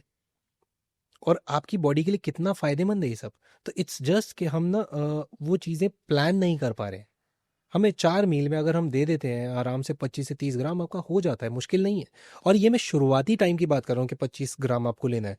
एक बार आपकी बॉडी अकस्टम्ड हो जाती है, वो डाइजेशन आपका उस तरीके से अलाइन हो जाता है, आप 30-32 ग्राम्स तक भी जा सकते हैं, कोई ऐसा स्ट्रेस नहीं है, आप कर सकते हैं उसके अंदर। और फूड से जब आता है प्रोटीन तो वो इतना प्रॉब्लम नहीं क्रिएट करता है। स्पेसिफिकली जब आप पाउडर लेते हैं तो वो 25 ग्राम से ज़्यादा मत लीजिए। फूड से चलता है। आप एक बारी में, एक जनरल इंसान एक बारी में कितनी फिश खा लेता होगा? जनरल 200 ग्राम। 200 ग्राम्स। 200 ग्राम्स में ऑलमोस्ट 24, एक अच्छी फिश जो अगर आप सामन की बात करें 22 टू 24 ग्राम्स प्रोटीन होता है 100 ग्राम में। 200 ग्राम का मतलब 44 टू 45 ग्राम्स आपने खा लिया। टफ भी नहीं लगा, और वो फूड से आ रहा है, उसके अंदर ऑयल्स भी हैं डाइजेशन के लिए, आप उसे साथ में अगर वेजीज ले रहे हैं तो फाइबर भी है, तो तब वो चल जाता है, तब वो बॉडी एक्सेप्ट कर लेती है और आपको प्रॉब्लम क्रिएट नहीं करती है। बट अफोर्डेबिलिटी की भी बात आ जाती है यहाँ पे Yogesh. How many people can afford a fish like Simon जो कि 2500 3000 रुपीज किलो है. तो एक हफ्ते अगर आपको रोज 200 ग्राम सैमन खाना है तो मतलब 3500 3000 रुपए की आप बात करो सिर्फ एक मील के लिए, फिश के लिए. उसके अलावा अलग चीजें. तो how do we make our mindset in a manner and how do we make this protein thing simplified for Indians who can't afford all this. ठीक है, आप फिश मत खाइए, चिकन खा सकते हैं, चिकन बहुत सस्ता है. और मैं इसमें एक और चीज़ ऐड करना चाहूँगा, चिकन में भी, चिकन ब्रेस्ट में फैट्स और कार्ब्स कम है. इसीलिए हर कोई जो है चिकन ब्रेस्ट की तरफ जाता है, लेकिन वो फिर छोड़ देता है क्योंकि उसको टेस्ट नहीं आता, उनको रबरी लगता है, वो टेस्ट, वो फ्लेवर नहीं मिलता है. Don't eat chicken breast, go for chicken leg piece. Chicken leg piece में अराउंड 18 to 20 ग्राम्स प्रोटीन होता है 100 ग्राम में, और चिकन ब्रेस्ट में होता है 22 to 24 ग्राम्स. लेकिन अगर आप 18 से 20 ग्राम लेग पीस से ले पा रहे हो, उसके साथ में आपको क्या मिल रहा है? कार्ब और फैट्स. आपकी बॉडी में कार्ब और फैट की भी तो ज़रूरत है. Calculate those calories, count those calories and enjoy your meal. Kapil को जब मैंने ट्रेन किया था फिरंगी के लिए और किस किस को प्यार करूं पार्ट 1 के लिए, उस टाइम पर उनको मैं ट्रेन कर रहा था. तो उस टाइम पर भी ऐसा हम बहुत बार करते थे. एक दो वीडियोस मार्केट में भी आए थे जिसमें कार्डियो करते हुए उनकी वीडियोस थी, और साथ में हम लोग वेट ट्रेनिंग करते थे. और वहाँ पर जो फोकस मेजरली किया था मैंने उनके खाने में, वो ये था कि उनका प्रोटीन और वेजीज, सबसे ज़्यादा फोकस वेजीज पर था. क्योंकि बॉडी में क्या होता है, आप क्रिटिकल थिंकर भी होते हो, आपकी बॉडी में इन्फ्लेमेशन बहुत हो जाती है, और उसको फ्लश आउट करने के लिए vegetarian diet is one of the best way. तो मैंने उनको मेजरली वेज डाइट पर रखा था. He was not purely vegetarian, but major focus was on veg diet, जिसकी वजह से वो वेट लॉस बहुत स्पीडी वे में हुआ था. लेकिन माइंडसेट में तो हुआ नहीं ना, मजा नहीं आया कि मैंने राइस और रोटी तो खाया नहीं काम के लिए. I am talking about the typical Indian mindset of how they see their diet. If we have to make it sustainable we have to also give them probably what is coded in our system as carbs. मैं मना कर ही नहीं रहा हूँ, मैंने ये नहीं कहा कि आपको राइस नहीं खाना है, लेकिन आपकी चॉइस क्लियर होनी चाहिए कि आपको कौन सी चीज़ कितनी खानी है. जैसा मैंने पहले भी बोला था, आपकी प्लेट में मैंने सिर्फ मॉडिफिकेशन किया, कट कुछ भी नहीं किया. आपको राइस चाहिए लो, लेकिन आप आज इतना बड़ा बोल ले रहे थे, मैं कह रहा हूँ इतना सा ले लो ना यार. दे तो मैं अभी भी रहा हूँ. सी, हमारे टेस्ट पैलेट्स बहुत ज़्यादा कंडीशनड है, आई नो दैट. हम लोग इतनी जल्दी रोटी को नहीं छोड़ सकते, हम फिक्स हैं उसके साथ में. लेकिन हम 4 रोटी खाते हैं, 1 या 1.5 में भी तो काम चल सकता है. हमने सिर्फ मॉडिफाई किया, तो वो कंडीशनिंग की बात है, और इसमें ज़्यादा टाइम नहीं लगता है. Once you'll start looking better और आपको 4 कॉम्प्लीमेंट मिलेंगे और आप अपने आप को जब शीशे में देखेंगे ना, आई फील कि उसके बाद में एक्सेप्टेंस बहुत ईजिली आ जाती है. एंड यही फ़र्क है एक्टर्स और हम लोगों में, कि ये लोग डिफरेंट क्यों लगते हैं, क्योंकि इन लोगों को पता है कि प्रोसेस यही है. So if you are comparing, I will not say comparing, that's a wrong word, but if you want to look like them, या उतना ज़्यादा फ्रेश, एक्टिव, लीन, शार्प, तो आपको वो प्रोसेस में आना पड़ेगा. तो अभी तक हमने बात की है कि what should be the process of a good workout routine, जिसमें हमने incoming and exit from a workout की बात की है. हमने process of creating your meal plan and altering your thali की भी यहाँ पे बात की है. Next thing I want to talk about which is again another overlooked aspect of this whole fitness thing is injuries, जो हमने थोड़ा सा ब्रीफली टच किया. Let's talk about injuries. कौन से कॉमन एक्सरसाइजेज हैं जिनकी वजह से इंजरीज होती हैं? What are the common injuries that you see people getting while working out and how do we avoid those? सबसे ज़्यादा जो अभी जो कल्चर चल रहा है उसमें डेडलिफ्ट की वजह से बहुत इंजरीज है. जो भी इंसान जिम में जा रहा है वो कहीं ना कहीं एक पॉइंट प्रूव करने जा रहा है कि मैं भी ये वेट लिफ्ट कर सकता हूँ. आप लिफ्ट कर सकते हो और आप कर पाओगे, बट उसके लिए एक प्रिपरेशन लगती है. जिस भी इंसान से आप इंस्पायर्ड हो, या जिस भी इंसान के साथ आप compete करना चाहते हो, उस इंसान की भी वो एक जर्नी रही है, वो एक प्रिपरेशन रही है. तो जस्ट मेक श्योर कि आप वो गलतियां ना करो. डेडलिफ्ट में होता है ऐसा. स्क्वाटिंग, वेटेड स्क्वाट्स में बहुत ज़्यादा इंजरीज हो रही हैं अभी ऑफ लेटली. कुछ एक्सीडेंट्स भी हुए जिसमें कई लोगों की जान भी चली गई. तो उस चीज़ का ध्यान रखना है. स्पॉटिंग बहुत ज़्यादा ज़रूरी है. अगर आप हैवी वेट लेने वाले हैं तो मेक श्योर कि आपके पीछे कोई एक अच्छा प्रोफेशनल एक्सपीरियंस असिस्टेंट ज़रूर हो. असिस्टेंट का मतलब है कोई एक ऐसा इंसान जो आपको हेल्प कर सके अगर वहाँ पर कोई भी ऐसी सिचुएशन आ जाती है जहाँ पर चीज़ें आपके कंट्रोल में नहीं है. तो इस चीज़ का ध्यान रखना ज़रूरी है. हैवी लिफ्टिंग, हैवी लिफ्टिंग अगर आप आज 100 किलो उठा रहे हो तो कल 120 के लिए ट्राई मत करो. उसके बीच में एक बहुत बड़ा वेट का वेरिएशन है. तो increase only 5 to 10% whenever you are lifting something heavier. Off from your past performance. इससे ज़्यादा का चांस मत लीजिए। आपके जो भी स्टैक्स हैं उसमें जितने भी सेफ्टी कीज़ हैं उनको यूज़ ज़रूर करिए। जैसा स्मिथ मशीन होती है, अगर आप हैवी स्क्वाट मारने वाले हैं, अगर आपके पीछे असिस्टेंट नहीं है तो उसमें लॉक्स होते हैं, तो एक रेंज के बाद वो नीचे नहीं जाता है, उनको यूज़ करिए। Deadlift as I said, deadlift भी करना है तो स्मिथ मशीन पे करिए। यूज़ बेल्ट और जितने भी और चीज़ें जो आपको सेफ रख सकती हैं, नी रैप्स और इन सबको यूज़ करिए। वार्म अप ज़रूर करिए। कंडीशनिंग बहुत ज़्यादा ज़रूरी है। इन चीज़ों का ध्यान रखिए। Hydrate well. कई लोगों को इस वजह से भी क्रैम्प आते हैं, they are not hydrated well. तो उस चीज़ का ध्यान रखिए। अगर आप आज अच्छा नहीं सोए हैं तो पहले रिकवर करिए अपने आप को, कि आप जब जिम में जाएं तो आपका फोकस लेफ्ट राइट ना हो और आप अच्छे से परफॉर्म कर पाएँ। इन चीज़ों का ध्यान रखेंगे, you are done and sorted. Yogesh, if I talk about weight loss, then which exercise is the best? Strength training, yoga, running, or maybe doing some outdoor activity? What is the best exercise when I have to just lose combination extra weight? Combination works well. आपका cardio along with compound exercises with yoga, तो मतलब यार सब कुछ ही करना है। नहीं, balance. आप समझिए कि 4 दिन आप अगर स्ट्रेंथ ट्रेनिंग कर रहे हैं कंपाउंड एक्सरसाइज, तो आपका 1 से 2 दिन योगा के होने चाहिए, क्योंकि योगा का बेस जो है ना वो बहुत अच्छा है। हम लोगों ने उसको थोड़ा सा ओवरलुक किया है कि हम ब्रीदिंग प्रैक्टिसेस पे ध्यान नहीं दे रहे हैं। हम लोग अगेन जैसा हमने बात करी, पैरासिम्पैथेटिक नर्वस सिस्टम को एक्टिवेट करने की बात नहीं कर रहे हैं, मसल लेंथनिंग की बात नहीं कर रहे हैं, जॉइंट मोबिलिटी की बात नहीं कर रहे हैं। और जब हम स्ट्रेंथ करने जाते हैं तो मोस्टली हम इन चीज़ों को ध्यान नहीं देते हैं। बट अगर आप अपने रूटीन में 2 दिन का भी योगा ऐड करेंगे तो वो चीज़ों पर ज़्यादा ध्यान चला जाता है, फोकस पूरा का पूरा उधर चले जाता है, जिसकी वजह से again it helps you to get your cortisol down, get your hormones on a good level, and you will see a good change. In fact मुझे लगता है कि yoga is such a great form of strength training also, क्योंकि body weight exercises इतनी ज़्यादा हैं योग बिल्कुल। में, Yeah. इतने ज़्यादा प्रोसेसेस हैं। अगर आप सिर्फ सूर्य नमस्कार भी कर लें तो उसमें भी 2 बार माउंटेन आ जाता है, प्लैंक आ जाता है। तो बॉडी वेट भी आप इतना कर लेते हो कि एंड योगा में क्या है कि सबसे बढ़िया कि आप कितना भी मॉडिफाई कर सकते हो। You can hold every posture for 5 second, 10 second, 15 seconds, hmm. और उतना ही आपका फिर वो स्ट्रेंथ ट्रेनिंग वाला पार्ट भी वहाँ से एक्टिवेट हो जाता है। बिल्कुल है ऐसा, लेकिन क्या होता है, एक्सटर्नल रेजिस्टेंस जो है उसकी एक लिमिटेशन है योगा में। Repetition wise it's good, when it comes to endurance you can always talk about it. But जो एक्सटर्नल रेजिस्टेंस हमको चाहिए when we want to gain more muscle, तो वहाँ पर हमें एक्सटर्नल रेजिस्टेंस जिस लेवल का चाहिए वहाँ थोड़ा सा योगा लैक करता है। इसीलिए एक अच्छा कॉम्बिनेशन हमेशा ज़्यादा बेनिफिशियल है। योगेश, हम फिटनेस के स्पेस में सारी कॉन्वर्जेशन कर रहे हैं, जैसा कि हमने पहले भी डिस्कस किया कि न्यू ईयर्स आ रहा है। Tell me, what should be the right checklist for fitness goals in 2026? See, सबसे पहले कोई भी इंसान जो जिम में जाना चाह रहा है उसका पर्पस क्लियर होना चाहिए कि वो जिम में क्यों जा रहा है, किसी और को देख के जा रहा है या अपने लिए जा रहा है।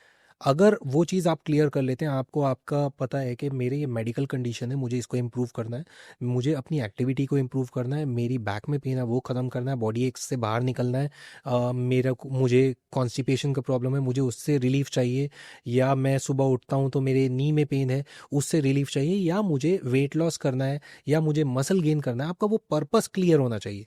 इसके बाद आपका टारगेट क्लियर होना चाहिए कि आप कोई भी चीज़ 3 महीने में नहीं होगी। आपका वो प्रोग्रेशन प्लान करना बहुत ज़रूरी है। नेक्स्ट 6 मंथ्स का आपका प्लान होना चाहिए। पहले महीने में मैं अपनी एक्टिविटी को जो है अपनी बॉडी को एक्टिव करूँगा, दूसरे महीने में मैं अपने फूड पर फोकस करूँगा, थर्ड मंथ में I start pushing myself to a better level, और फोर्थ मंथ से I will go aggressive towards my goal, and 6 months में you will see a different you. लेकिन 3 महीना should not be your goal. 3 महीने में सिर्फ आप flexible हो सकते हैं, आप एक्टिव हो सकते हैं। आपकी अगर समझिए कि इंसुलिन रेजिस्टेंस की प्रॉब्लम चल रही है, कॉन्स्टिपेशन की प्रॉब्लम चल रही है, जॉइंट एक्स एंड पेन्स की प्रॉब्लम चल रही है, इन सब से आपको रिलीफ मिल जाएगा 200%। तो योगेश, जो आप कह रहे हो कि कम से कम 6 मंथ्स की विंडो में अपने फिटनेस गोल्स को देखना चाहिए, ये बहुत शॉर्ट साइटेड तरीका होगा देखने का कि 21 डेज में मुझे कुछ अचीव करना है या मुझे 1-1.5 महीने में कुछ अचीव करना है। This is very short sighted way of looking at your fitness goals. आप कह रहे हो कि कम से कम 6 महीने का आपको प्लान के हिसाब से मेंटली रेडी होना चाहिए, and then you can achieve your goals. कुछ लोग जिनकी बॉडी में कोई प्री एग्जिस्टिंग कंडीशंस हैं, वो कैसे अपने वर्कआउट को अल्टर कर सकते हैं? In fact, the better question to ask would be, if somebody wants to be their own coach, तो यहाँ मैं आपको कंगना रनावत के बारे में बताना चाहूँगा। जब मैं उनको ट्रेन कर रहा था, थलाइवी के लिए हमने 20 केजीज गेन किया, जो कि जयललिता की जो थी उनकी बायोपिक थी। उसके बाद हमें मिली धाकड़। धाकड़ के लिए हमें पूरा का पूरा वेट शेट डाउन करना पड़ा। ये पैटर्न मैंने वहाँ पर यूज़ किया था जहाँ मैं functional training, compound exercises along with yoga, इस पैटर्न से हम लोगों ने वो जो 20 केजीज वेट लॉस है वो अचीव किया था। और ये कितने टाइम फ्रेम में 20 केजीज ऑलमोस्ट इसमें हमारे को 6 से 7 महीने लगे थे। लेकिन मैं वही बताना चाह रहा हूँ कि वहाँ पर all the time I was there to make sure कि ये वेट लॉस जो है वो स्मूथली हो। और ऐसा भी नहीं है कि जब हमने थलाइवी के लिए वेट गेन किया था तो वो वर्कआउट नहीं कर रहे थे, तो शी वॉज क्वाइट एक्टिव। तो ये पैटर्न हमेशा वर्क करता है, चाहे कोई भी इंसान कहीं से भी शुरू करे, क्योंकि आप अपने sympathetic nervous system, parasympathetic nervous system दोनों को एक साथ ट्रिगर कर रहे हो, ट्रेन कर रहे हो। You are getting your cortisol level down. आप डाइट पे बहुत ध्यान दे रहे हो, अपनी स्लीपिंग पे बहुत ध्यान दे रहे हो, आपकी स्लीप साइकिल को मैसअप नहीं कर रहे हो। At the same time if you are still stressed तो आप उस दिन वर्कआउट नहीं कर रहे हो, आप एक नॉर्मल कार्डियो कर रहे हो, जिसको मैंने बोला आपको जोन 2 कार्डियो, जिसमें कि आप मेक श्योर करते हो कि आप सिर्फ वॉक कर रहे हो और आपका हार्ट रेट 65% से ऊपर नहीं जा रहा है। तो इस टाइप का पैटर्न करने की वजह से कंगना को वो रिजल्ट्स मिले थे। योगेश, वेट मैनेजमेंट की कॉन्वर्जेशन गट हेल्थ को किए बिना पूरी नहीं हो सकती है। Weight loss and gut health में क्या कोरिलेशन है? How important it is for us to understand our gut health and how seriously do we need to take it now, and what are the correct measures? So when it comes to gut flora, we need good gut bacterias जो हमारे हर movement में, चाहे वो हमारी brain functioning हो, चाहे हमारा digestion हो, चाहे हमारा न्यूट्रिशन की डिलीवरी टूवर्ड्स आवर बॉडी हो, आवर सिस्टम हो, हर जगह पे उनका एक बहुत इंपॉर्टेंट रोल है। अभी इसमें होता क्या है कि because of the packed food, process food, those good gut bacterias are getting compromised, they are getting killed, they are getting weaker. इसके लिए जो सबसे ज़्यादा सेफ और अच्छा तरीका है वो है filling up the gut with prebiotic and probiotics. Prebiotic वो हैं जो हमारे गुड गट बैक्टीरियाज का फूड है, लाइक अनियन, गार्लिक, एवोकाडो। ये सब हमको रेगुलर बेस पे खाना है। Cruciferous vegetables also like cabbage and all, ये बहुत बेनिफिशियल है। इसके साथ साथ हम लोगों की एक बहुत बड़ी गलती है आज की डेट में, हम एंटीबायोटिक्स को ना जस्ट अगर तबीयत खराब हुई हम पॉप इन कर लेते हैं और उसके साथ में प्रोबायोटिक्स का ध्यान नहीं रखते हैं। एंटीबायोटिक करता क्या है, हमारे बॉडी में जितने भी बैड गट बैक्टीरियाज हैं उनको तो मारता ही मारता है, जिसकी वजह से हमारे को प्रॉब्लम होती है, बट उसके साथ गुड गट बैक्टीरियाज को भी मार देता है। अब पूरा का पूरा सिस्टम हो गया फ्लश आउट। हमारे पास गुड गट बैक्टीरियाज है ही नहीं जो हमारे को सपोर्ट करे, हमारे इम्यून को सपोर्ट करे। That's where we need probiotics, जो आता है कर्ड, योगर्ट, फर्मेंटेड फूड, जितना भी आपका साउथ का फूड है लाइक इडली, वड़ा, डोसा, ये सब फर्मेंटेड है। इसके बाद हमारे अचार, अगर उनमें विनेगर नहीं डला है, वो बहुत काम के थे। हम कैफेर की तरफ, किमची की तरफ भाग रहे हैं। हमारे इंडियन फूड में इतना सब कुछ है। पिकल्स जितने भी थे कितने बेनिफिशियल थे, लेकिन हमने खाना छोड़ दिया। तो अगर हम इन सबको रेगुलर बेस पे खाते हैं तो हमारा गट फ्लोरा हेल्थी रहेगा। Butter milk in that case हम लोग प्रैक्टिस नहीं कर रहे हैं। आपने बहुत अच्छे तरीके से एक्सप्लेन किया कि प्रीबायोटिक और प्रोबायोटिक होते क्या हैं, क्योंकि इसका एक क्लियर अंडरस्टैंडिंग बहुत ज़रूरी है हर किसी के लिए, क्योंकि गट हेल्थ को हमें बहुत सीरियसली लेना पड़ेगा। मुझे लगता है हम एक तरह के एक एपिडेमिक में है जहाँ पे गट हेल्थ बहुत ज़्यादा कॉम्प्रोमाइज़ हो रही है। We have a lot of issues. मैं देखती हूँ बहुत से फिट लोग, जिन्हें हम सो कॉल्ड फिट कहते हैं, जो अच्छे वेट्स उठा लेते हैं, जिनकी बॉडी बहुत अच्छी दिखती है, majority problems, 2 problems I see with them. One is they are not flexible, जो मुझे लगता है बहुत ही बड़ा ड्रॉबैक है, और उन लोगों को नहीं लगता, क्योंकि उनकी कंडीशनिंग क्या है कि मैं इतना वेट उठा लेता हूँ, मेरे इतने सारे मसल्स बने हुए हैं, मैं शीशे में अच्छा लग रहा हूँ, मेरा वेस्ट साइज ये है वो है, तो मैं फिट हूँ। एक तो मुझे flexibility is a biggest problem with fit people, and the second thing I see is digestion. Because वो प्रोटीन इतना इंटेक करते हैं, अपना खाना वाना सब इतना ऑर्गेनाइज करते हैं कि डाइजेशन रिलेटेड जो इश्यूज आने शुरू हो जाते हैं, which is acidity, which is your IBS, which is your other gut related syndromes, वो मुझे अमूमन तौर पर लगता है कि they are always bloated, they are always gassy, जो लोग प्रोटीन ज़्यादा खाते हैं और जो लोग फिट अपने आप को समझते हैं। तो आई थिंक वो जो कॉन्वर्जेशन को सुन रहे हैं, for them it is very important takeaway to manage their gut health. Is the most important. आप जितना प्रोटीन इनटेक पे ध्यान दे रहे हैं, जितना आप वर्कआउट पे ध्यान दे रहे हैं, जितना आप उन मेडिसिन पे ध्यान दे रहे हैं कि यार ये हमको ठीक रखेंगी, उतना ही आपके लिए प्रीबायोटिक और प्रोबायोटिक आपके सिस्टम में, आपके रूटीन में होना ही चाहिए। ये बहुत इंपॉर्टेंट है। आपने कुछ प्रीबायोटिक एंड प्रोबायोटिक के एग्जांपल्स भी दिए जो कि आई थिंक इजीली डूएबल है, बहुत दे आर अ आसान है। Part of every Indian house hold anyway. आज की डेट में नॉर्थ में ठंड चल रही है, आपको कांजी, इफ़ यू नो, जो कि बीटरूट और काली गाजर जो होती है उसके साथ में राई डालकर हम 2 से 3 दिन रखते हैं, और उसके बाद वो हम पीते हैं। Sort of an Indian kombucha or yes, something. That's the finest probiotic. What is your take on these packaged kombuchas? Again मैंने जैसा बोला, processed, ultra processed, packed, insecticides, pesticides, preservatives, इनसे जितना दूर रह के, और योगर्ट, कर्ड, पिकल सबके घर में है, तो हम लोग क्यों तो इतना मतलब you ज़्यादा need to कंफ्यूज हों? make it fancy. Not at all, ज़रूरत ही नहीं है। आजकल kombucha, किमची, कोरियन ये कि वो हॉट ट्रेंड में है। वो ट्रेंडी नेम है ना, ट्रेंडी नाम है। आज अगर मैं अपना, जो मैंने कांजी की बात करी, उसको मैं एक अच्छा सा ट्रेंडी नाम देके पैक करके भेज दूं, वो भी बिकेगा, और people are gonna love that. तो इट्स जस्ट मार्केटिंग गिमिक। हमारे घरों में, सबके घरों में पिकल है, दही है। दही जिनको भी लैक्टिन इंटॉलरेंस है, वो योगर्ट ले लें, आपका काम हो जाता है। तो one has to just be smart in their choices, जो मुझे यहाँ पे बिल्कुल। इस कॉन्वर्सेशन में समझ में आ रहा है। Now when we talk about this whole weight management, fitness goals, एक और चीज़ जो मैंने ऑब्जर्व की है, जो लोगों को इशू आता है, वो ये है कि उनका जो स्लीप रूटीन है, स्लीप हाइजीन है, वो बहुत सॉलिड नहीं होता है। मैंने बहुत सारे लोग जो सो कॉल्ड फिट हैं, जो लोग रोज जिम जाते हैं, उनमें भी हैबिट्स देखी हैं that they don't sleep well. So how can one make a sustainable sleep routine? ये बहुत ज़्यादा यंगस्टर्स की प्रॉब्लम है, जो कहते हैं कि रात को मुझे नींद नहीं आती। Insomnia has become very very common. तो इंसोम्निया का फिटनेस के साथ क्या कनेक्शन है? सो सबसे पहले मैं इसको ना उल्टे तरीके से देखना चाहूँगा। जो लोग रात को लेट सो रहे हैं, उनको वो फ्रीडम है, शायद वो सुबह उठ भी लेट रहे हैं। तो सबसे पहले अपना उठना ठीक करिए आप।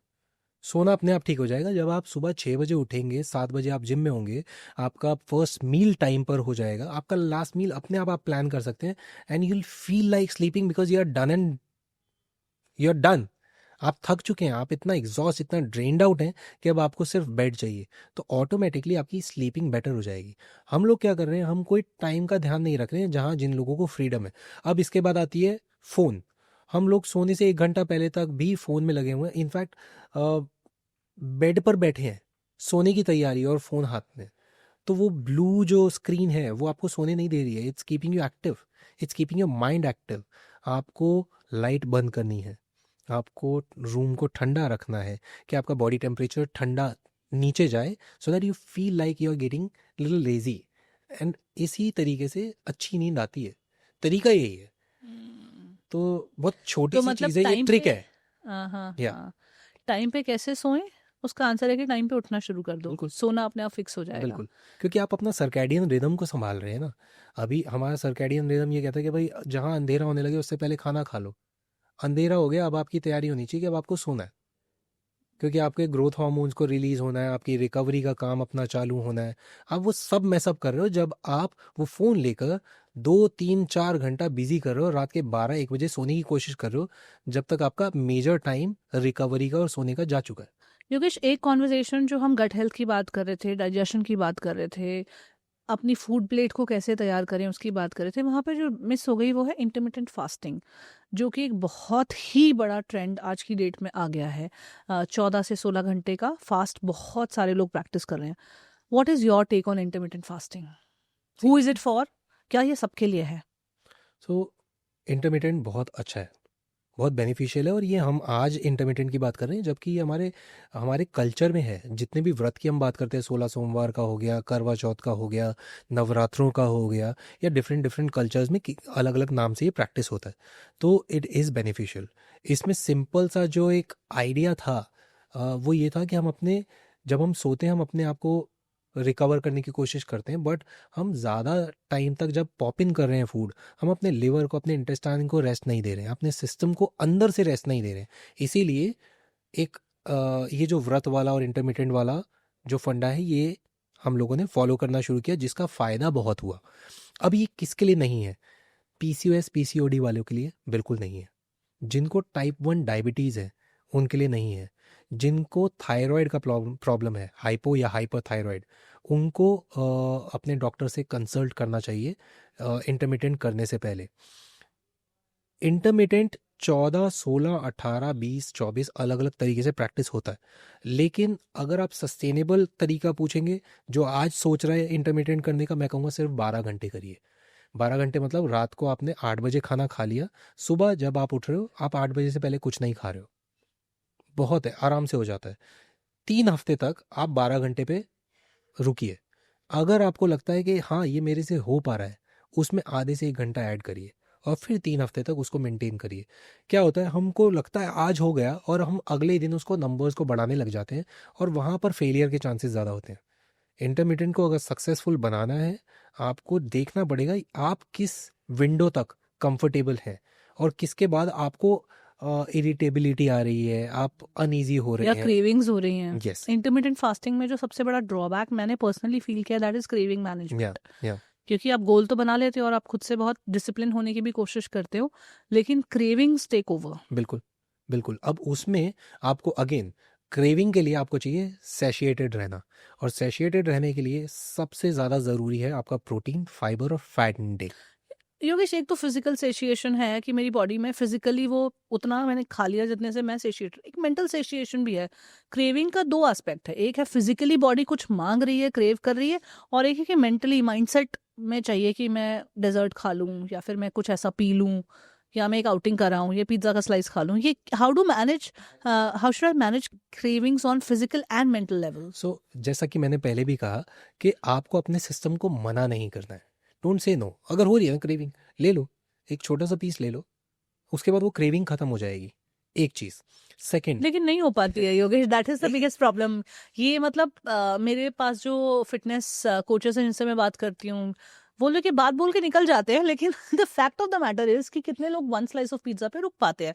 या आप सोचते हो कि मैं अभी रात में नेटफ्लिक्स देख रहा हूँ, अच्छा वीकेंड ही है, थोड़ा सा चीट अलाउ कर देता हूँ, मैंने थोड़ा सा पॉपकॉर्न खा भी लिया 20-25 ग्राम, लेकिन कितने लोग रुक पाते हैं, फिर वो पूरा पैकेट खत्म ही करते हैं। How do I manage that? That is essentially my question. Again social media इसमें बहुत बड़ा रोल प्ले कर रहा है। जैसा आपने कहा रात को नेटफ्लिक्स, मैंने तो आपको 10 बजे सोने को बोल दिया है, 8 बजे आपने खाना खाया है, आपको चाहिए ही नहीं होगा क्योंकि 8 बजे आपको मील मिल चुका है, नींद आपको लगता खुला। है कि आज की जनरेशन के लिए ये सस्टेनेबल है?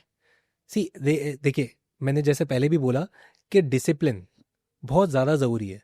कर आप सब कुछ चाहिए सकते हैं और आपके पास हर चीज़ अवेलेबल भी है, but choice is yours. What you want from your self, from the nature, कि वो आपको ये चीज़ दे। अब उसमें आपको कहीं ना कहीं तो सिस्टम लाना पड़ेगा। हमें जो इंस्टेंट ग्रेटिफिकेशन मिलता है with in 10 minutes popping that chocolate, जो कि हमने सोची और हमारे हाथ में आ गई क्योंकि मैंने ब्लिंकिट से ऑर्डर कर दी, तो वो चीज़ में वो जो बटन है वो हमें क्लिक नहीं करना है। कहीं ना कहीं हमें सेल्फ कंट्रोल कैसे आएगा? हर चीज़ जो हम करना चाहते हैं अगर हम वो करने निकल जाएंगे तो there is no discipline, there is no self control. तो क्रेविंग हो रही है but fight with yourself, that's where you will become more stronger mentally. Otherwise again and again you are giving up. आपको अपने आप को भी तो कहीं ना कहीं चैलेंज करना पड़ेगा कि नहीं बॉस, मुझे पसंद आ रहा है लेकिन मैं नहीं चाहिए, मैं नहीं लूंगी, मेरे लिए बेनिफिशियल नहीं है। कब तक हम वो लाइन ड्रॉ नहीं करेंगे? क्योंकि आपको चाहिए तो सब कुछ, तो वो लाइन ड्रॉ करना बेसिकली जैसा आपने कहा था, चॉइस इज योर्स। आपको आपके गोल्स के लिए बहुत क्लियर होना पड़ेगा, and everything comes at a cost. पड़ेगा। यस, आपको फिट होना है उसकी भी एक कॉस्ट देनी पड़ती है, आपको नहीं फिट होना है उसकी भी एक कॉस्ट देनी पड़ती है। So the choice is yours कि कौन सी कॉस्ट देने के लिए आप तैयार हैं, क्योंकि इवेंचुअली कॉस्ट तो पे करनी ही है। And no one is asking for it. आपको चाहिए तो आप रेडी हैं वो कॉम्प्रोमाइज करने के लिए जो सिर्फ आपकी अपनी बेटरमेंट के लिए है। That's it. तो बेसिकली ये बहुत ज़्यादा एक इंसान को अपने वाई को लेके क्लियर होना है, अपने Absolutely. फिटनेस का मेरा क्या रीज़न है। अगर आपका जैसे शॉर्ट टर्म गोल्स होते हैं, या मैं कहूँगी थोड़े से what is the right word, थोड़े से लूज गोल्स होते हैं फिटनेस के, जो कि मुझे ड्रेस में फिट होना है, मुझे शादी के लिए फिट होना है, मुझे उसको दिखाने के लिए फिट होना है, ब्रेकअप के बाद फिट होना है, जो भी आपके ऐसे वाले तरह के गोल्स होते हैं, अगर आप ये अप्रोच करोगे तो फिर आपके जो जो प्रैक्टिसेस होंगे बहुत ज़्यादा सस्टेनेबल और हेल्दी नहीं होंगे। वर्सेस आपका अगर वाई क्लियर है कि fitness is why it is important for you, that's why I wanted to start this episode with defining fitness, कि फिटनेस है भी क्या, हम उसको समझ कैसे रहे हैं। क्या हम उसको सिर्फ ऐसा देख रहे हैं कि दुबला पतला एक ड्रेस में फिट होने वाला एक सर्टेन फिजिक एंड फिगर वाला बंदा मुझे बनना है, या फिर हम ऐसे देख रहे हैं कि मेरा एक लेवल ऑफ स्टैमिना, एंड्योरेंस, जिसकी हमने बात बिल्कुल। की, फ्लेक्सिबिलिटी, स्ट्रेंथ, मोबिलिटी, सब कुछ होना चाहिए, मैं ओल्ड एज में बिना पेन के चल पाऊँ, बैठ पाऊँ, झुक पाऊँ, वो सब कर पाऊँ। तो अगर आपके गोल बहुत क्लियर है, आपका वाई बहुत क्लियर है, तो फिर आप सस्टेनेबल तरीके से कर सकते हो। फिर आपको हर एक क्रेविंग को किल नहीं करना है, आपको वो 1000 कैलोरी के डेफिसिट में नहीं जाना है, आपको अनसस्टेनेबल गोल्स खुद को नहीं देने हैं। क्योंकि मुझे लगता है अनसस्टेनेबल गोल्स का फैशन ही वहाँ से शुरू हुआ है, जहाँ से ये क्विक रिजल्ट हमें चाहिए। 1 महीने में मुझे 6 किलो कम करना है, शादी आ रही है।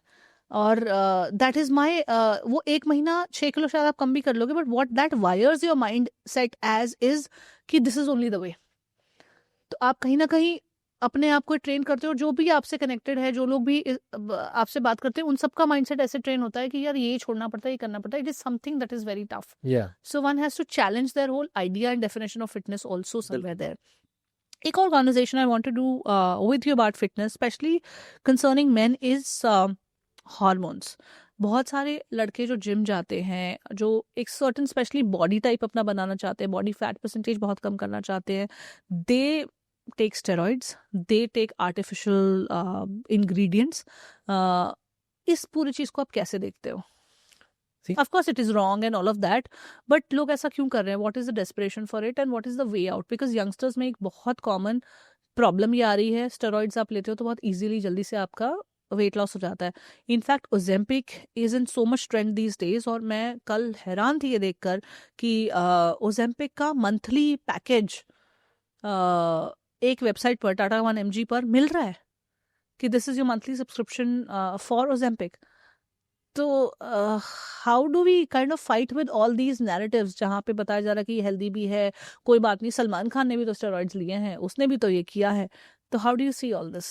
See, क्या होता है ना, दूसरों पर ब्लेम डाल देना बहुत इजी होता है। दूसरों वो कहीं ना कहीं आप ना एक वैलिडेशन क्रिएट करने की कोशिश कर रहे हैं कि एक्टर्स लेते हैं। किसने देखा एक्टर्स लेते हैं? किसी ने भी नहीं देखा। कहीं पर कोई प्रूफ नहीं है।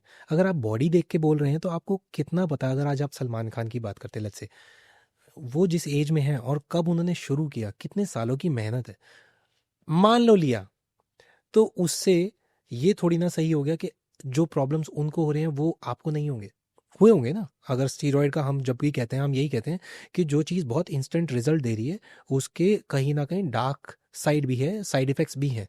तो are you ready to take those that axe on your head? आपको वो साइड इफेक्ट्स चलेंगे।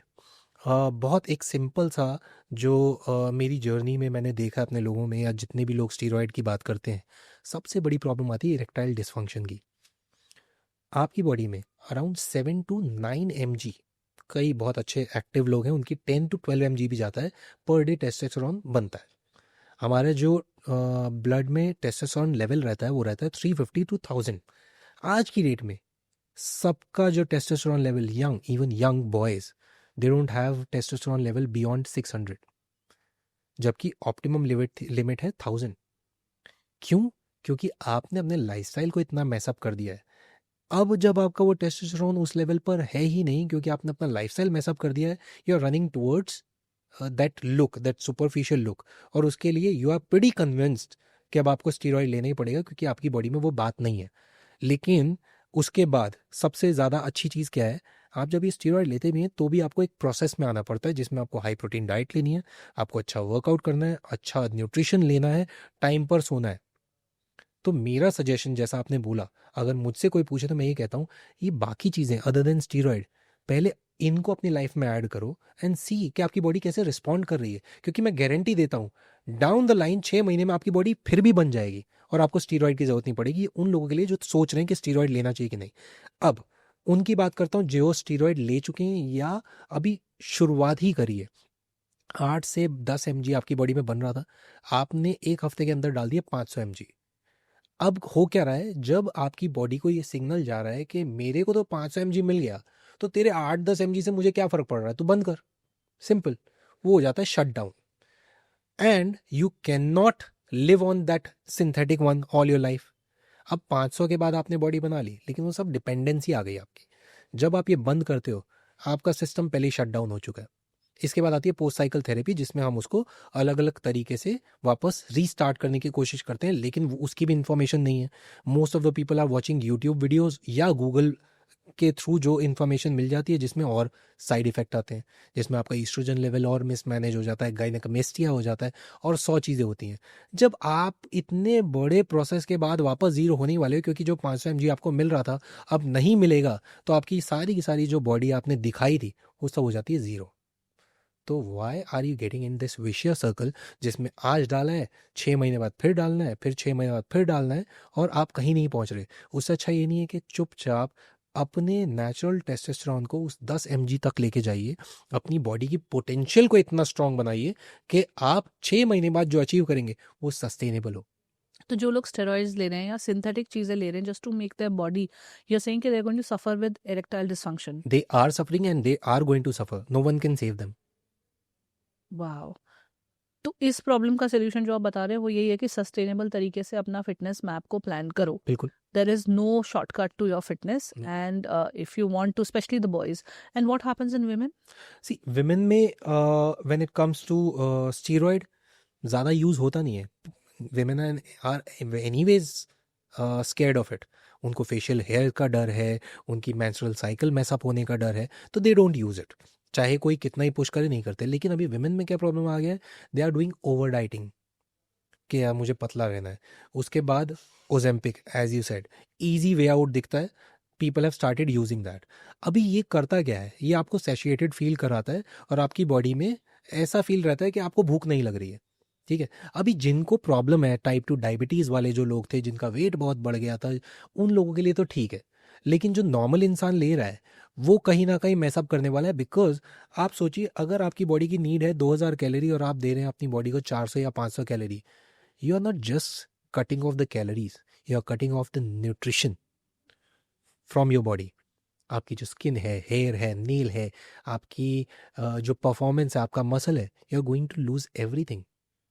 और जिन लोगों ने भी यूज़ किया है for a longer duration beyond 8 weeks, 8 weeks भी मैं इसलिए बोल रहा हूँ क्योंकि कई लोग 8 वीक्स के बाद छोड़ देते हैं, तो ठीक है आपको वो साइड इफेक्ट नहीं दिखा, लेकिन अगर आप इसको अगेन यूज़ करने वाले हो तो ये आपको साइड इफेक्ट ज़रूर दिखाएगा, because you are going to lose the most essential thing from your body, that is collagen and your muscle. तो बेसिकली वही एक्सट्रीम कट डाउन नहीं करना है। अगर आप 2000 कैलोरी से सीधा 400 कैलोरीज अ डे पे आ गए हो, obviously you are going to lose weight क्योंकि अब इतने बड़े डेफिसिट में चल रहे हो, बिल्कुल लेकिन it's not the healthy kind of Not at all. Way of losing the weight. और मुझे लगता है ये करने के चक्कर में वो अपने मेटाबॉलिज्म को कितना हिट कर रहे हैं। मैंने देखा है बहुत सारे लोग जो डाइटिंग करते हैं, स्पेशली लड़कियां, उनका मेटाबॉलिज्म बिल्कुल ही खराब होता है। मतलब I have seen the girls जो अगर किसी दिन फिर कुछ खाना भी चाहें, जैसे I went on a trip with my friend and she was dieting for a while. Was dieting मतलब बहुत छोटी छोटी क्वांटिटी में खाना खाती थी, मुझे लगता है शायद दिन में 1000 कैलोरीज मुश्किल से खाती होंगी। अब वो वेकेशन पे उनको खाने का मन भी कर रहा है और वो खाना चाहती है, बट वो खा ही नहीं पा रही हैं। She is like I just can't eat, I feel pukish, I feel so Yeah. Full. Vis-a-vis मैं, जो कि माई डाइट इज गुड, मैं आराम से खा लेती हूँ, मैं आराम से, ठीक है थोड़ा वेट भी पुट ऑन हो जाता है, बट मुझे लगता है in the bargain this side I would choose to have a better metabolism in your body than looking skinny and messing up with the natural systems and processes in your body. बिल्कुल, आप अपने आप को देखिए कि आप 50 और 60 साल में कैसे दिखने वाले हैं, उसकी प्रिपरेशन आपकी 25 में शुरू होनी चाहिए।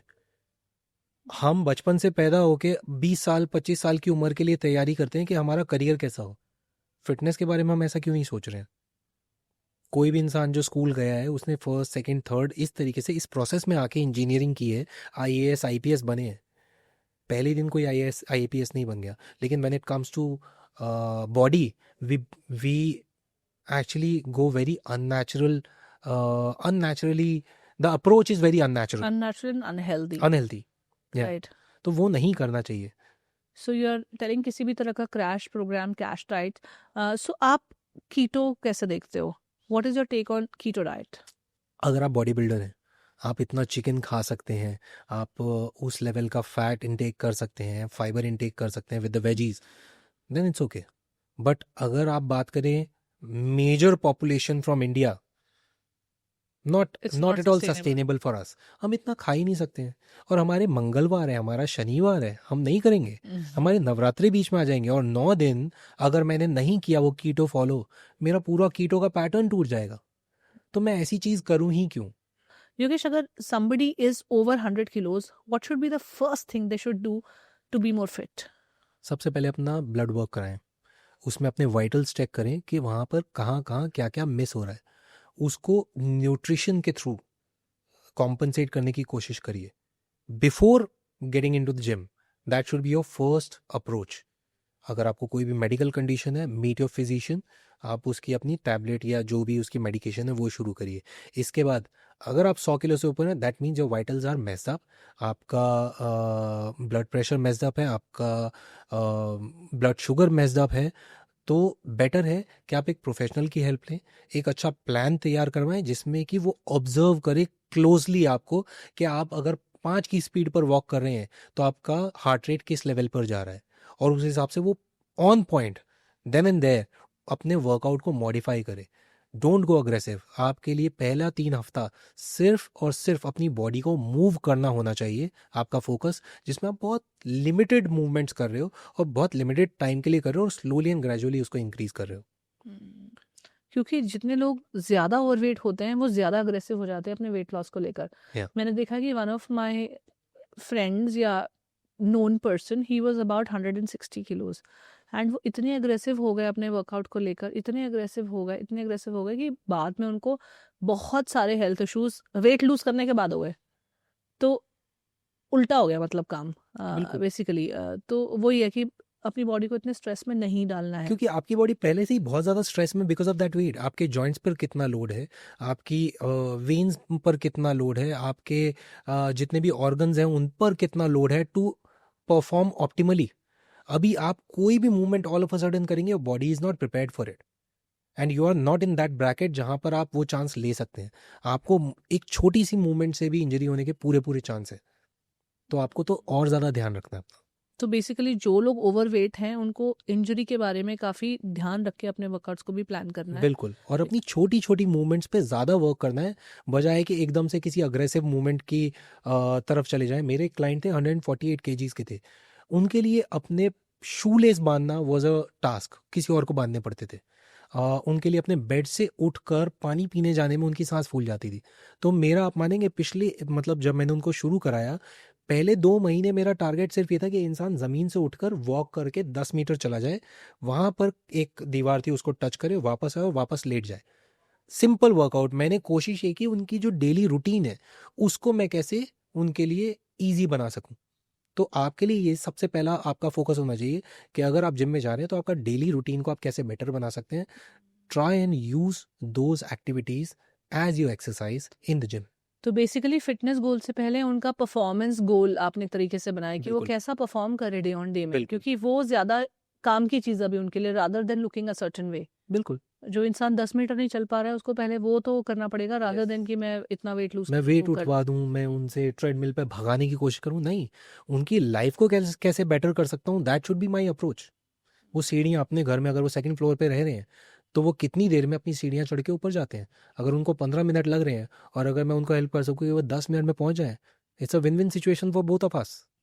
सो बेसिकली जो लोग ओवरवेट हैं उनके लिए हाई इंटेंसिटी कार्डियो नहीं है, उनको बहुत अग्रेसिव ओवरलोड नहीं करना है अपने आप को, उनको स्पेशली उनको स्लो स्लो स्लो करके अपने आप को, स्टैमिना को बिल्ड करना है और उस तरह से अपने वेट मैनेजमेंट की तरफ जाना है। जैसे हम पार्क्स में देखते हैं कि काफ़ी हैवी लोग जो 100 केजीज प्लस होते हैं वो एकदम से छोटा छोटा जॉग करना, भागना शुरू कर देते हैं। They don't think about the joint health कि मेरे इतने 100 किलो के शरीर से जब मैं जॉग भी कर रहा हूँ तो मेरे जॉइंट्स पे कितना वेट और कितना कितना फ़र्क पड़ रहा है। तो ये सब चीज़ें नहीं देखते, और यहाँ पे जो आइडिया उनको सेल किया जाता है फिटनेस का, जो उनकी अंडरस्टैंडिंग ऑफ फिटनेस है वो यही है कि फिटनेस के लिए कुछ तो हमें खोना पड़ेगा, कुछ तो हमें देना पड़ेगा। अगर मुझे दर्द हो रहा है, मुझे बहुत तकलीफ हो रही है, तो इसका मतलब मैं सही कर रहा हूँ, I am pushing myself in the right way. What is the whole psychology and science behind this? How would I know कि मुझे अपने आप को कितना पुश करना है एक एक्सरसाइज के लिए? मेरी बॉडी क्या ऐसे सिग्नल्स देगी कि मुझे पता चलेगा कि मैं आपको सही तरीके से पुश कर रहा हूँ, या फिर क्या ऐसे गलत तरीकों से लोग अपने आप को पुश करते हैं? सी, बहुत छोटा सा तरीका है, सिंपल। जब आप ट्रेडमिल पे वॉक कर रहे हैं या कोई भी एक्सरसाइज कर रहे हैं, एक्सरसाइज करते हुए या ट्रेडमिल पर वॉक करते हुए अगर आप मेरे से, जैसा मैं आपसे बात कर रहा हूँ, कंफर्टेबली इस तरीके से बात कर सकते हैं, आपका हार्ट रेट ठीक है, आपकी बॉडी ले पा रही है, तो बहुत एक सिंपल सा है कि आपको ये टाइम टाइम पर इवैल्यूएट करना पड़ेगा। प्लस एक चीज़ का सबसे ज़्यादा ध्यान रखना है अपने हार्ट रेट का। 220 minus your age is your maximum heart rate. इससे ऊपर तो जाना ही नहीं है। लेकिन अगर आप बिगिनर हो तो ideally you should not B touching 75% of your maximum heart rate. What is the maximum heart rate? What is 75%? 220 में से 40 माइनस कर दिया, 180 is your maximum heart rate. अब अगर मुझे इसका 75% निकालना है, आप वो निकालेंगे, उससे ऊपर आपका हार्ट रेट नहीं जाना चाहिए। अगर आप ट्रेडमिल पे वॉक करें, वहाँ स्कैनर्स होते हैं, आप उस पर स्कैन करिए और देखते रहिए कि इससे ऊपर ना चला जाए, क्योंकि अभी आपकी बॉडी, आपका हार्ट उस तरीके के लोड के लिए प्रिपेयर्ड नहीं है। तो That's उस a चीज़ great का formula, I या think. तो उस चीज़ का ध्यान रखना बहुत ज़रूरी है। तो जो लोग ये सुन रहे हैं वो मेजर भी कर सकते हैं कि बिल्कुल क्या कितना पुश करना है। बिल्कुल। हार्ट आजकल रेट, तो एप्पल वॉच है, सॉरी, तो basically heart rate is a good indicator for you to measure कि मुझे एक एक्सरसाइज में खुद को कितना पुश करना है। बिल्कुल आपको हमेशा अपने हार्ट रेट को चेक में रखना है। और Wonderful. Gym, as I said, कि आपको अपना ब्लड वर्क कराना है, आपको अपना एक ईसीजी ज़रूर करवाना है कि आपको अपनी हार्ट कंडीशन पता चल जाए बिफोर ज्वाइनिंग द जिम और एनी फिजिकल एक्टिविटी। योगेश, अगर आपको इस पूरी कॉन्वर्जेशन जो हमने की है उसको समराइज करना बहुत सस्टिंग तरीके से for someone who has watched this episode and now wants to take down the summary points, how will you summarize it? So fitness को बहुत छोटे से तरीके से मैं समझाना चाहता हूँ। आप अपने साथ अनरीजनेबल मत होइए। हर 3 वीक में 10 से 15% अपनी परफॉर्मेंस को इंक्रीज करना, that should be your target. First should be becoming more comfortable in your own body when it comes to functioning and moving comfortably.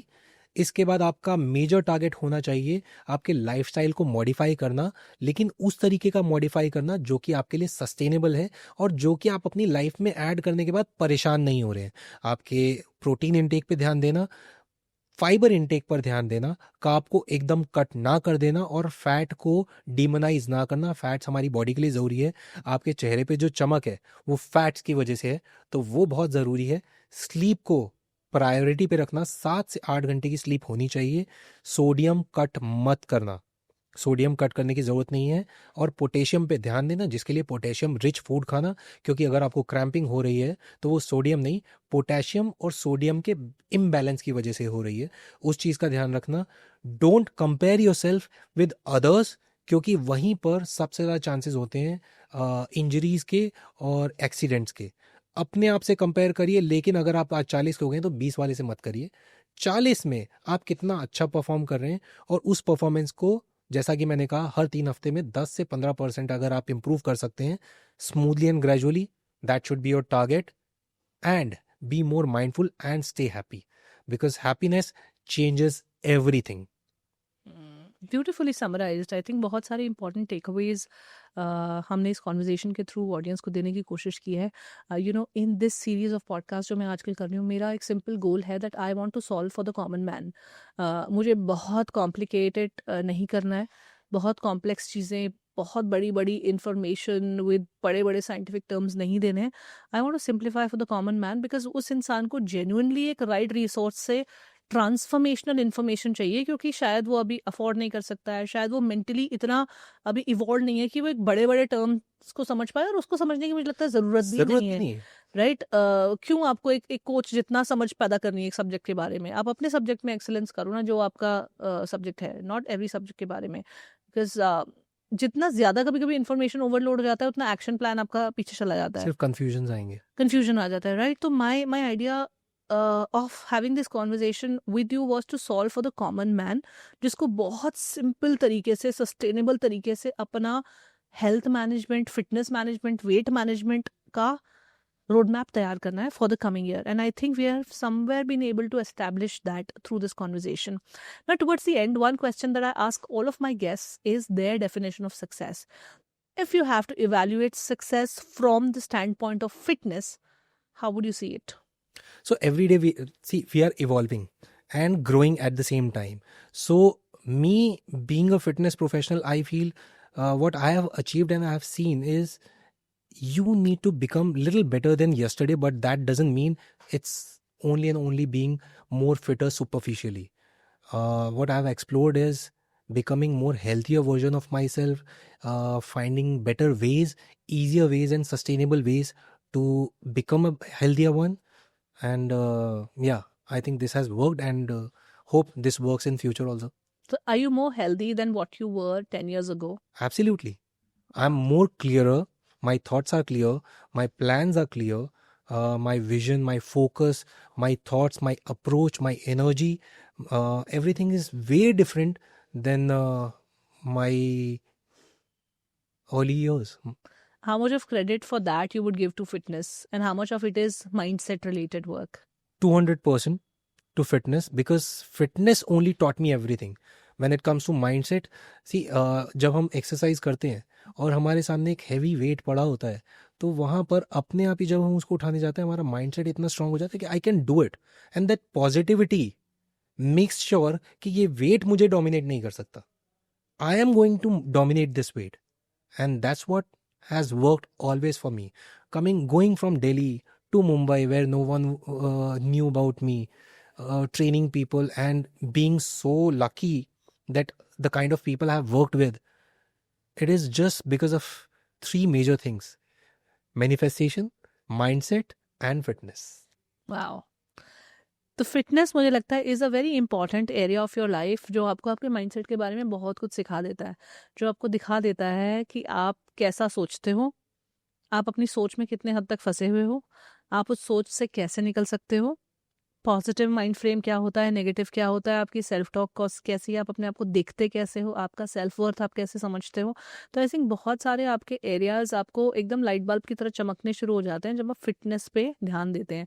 And I think बहुत सारे लोग फिटनेस गोल सिर्फ fit दिखने और dress में fit होने के हिसाब से बनाते हैं, बट अगर आप फिटनेस को as an important pillar of your health देखें, जो आपको आपके लाइफ के बाकी एरियाज में बहुत ज़्यादा उजाला करने वाला है, तो आपको उतना कन्विंस नहीं करना पड़ेगा अपने आप को हर रोज कि मुझे यार हेल्दी होना है. Then it will become a part of your being, your lifestyle, your everyday living. And that's what is the idea with this episode, कि जो भी इस कॉन्वर्जेशन को सुन रहा है वो उसको लगे कि यार ये तो मेरी लाइफ का पार्ट होना ही चाहिए. Why am I not doing it? That should be the takeaway for audiences from this episode. With that, thank you Yogesh for coming on the journey with in podcast. It was so much fun chatting with you. Thank you for calling me on your podcast, and I'm honored to be here. Pleasure. Now to the audiences, I'm sure आज के इस episode में आपको एक बहुत ही basic ground level work समझ में आया है जो आपको फिटनेस को लेके करना है, फिटनेस को राइट तरीके से कैसे देखना है. इस कॉन्वर्जेशन को ज़रूर अपने पेरेंट्स के साथ भी शेयर करें जिनको और ज़्यादा फिट होने की ज़रूरत है. इसको अपने फैमिली मेम्बर्स के साथ शेयर करें, अपने फ्रेंड्स के साथ शेयर करें जो अपने फिटनेस जर्नी को शुरू तो करना चाहते हैं लेकिन उसको ज़बरदस्ती कॉम्प्लिकेट कर रहे हैं. Let's simplify fitness and understand it from the ground zero, and वहाँ से धीरे स्टेप बाय स्टेप हमें कैसे अपने गोल्स को सस्टेनेबल रखते हुए अपने आप को और ज़्यादा फिटर बनाना है, अपना बेटर वर्जन बनाना है, उसका रास्ता हम तय करें. आपको जो इस एपिसोड में अच्छी बातें लगी हों आप कमेंट सेक्शन में लिख के मुझे बता सकते हैं. If you have any questions that you want to ask, please put them in the comment section. I make sure कि मैं हर एक कमेंट को पढूं और उसका रिप्लाई या उसका एक सवाल अपने अगले एपिसोड्स में एक्सपर्ट्स के साथ मैं लेकर आ पाऊँ.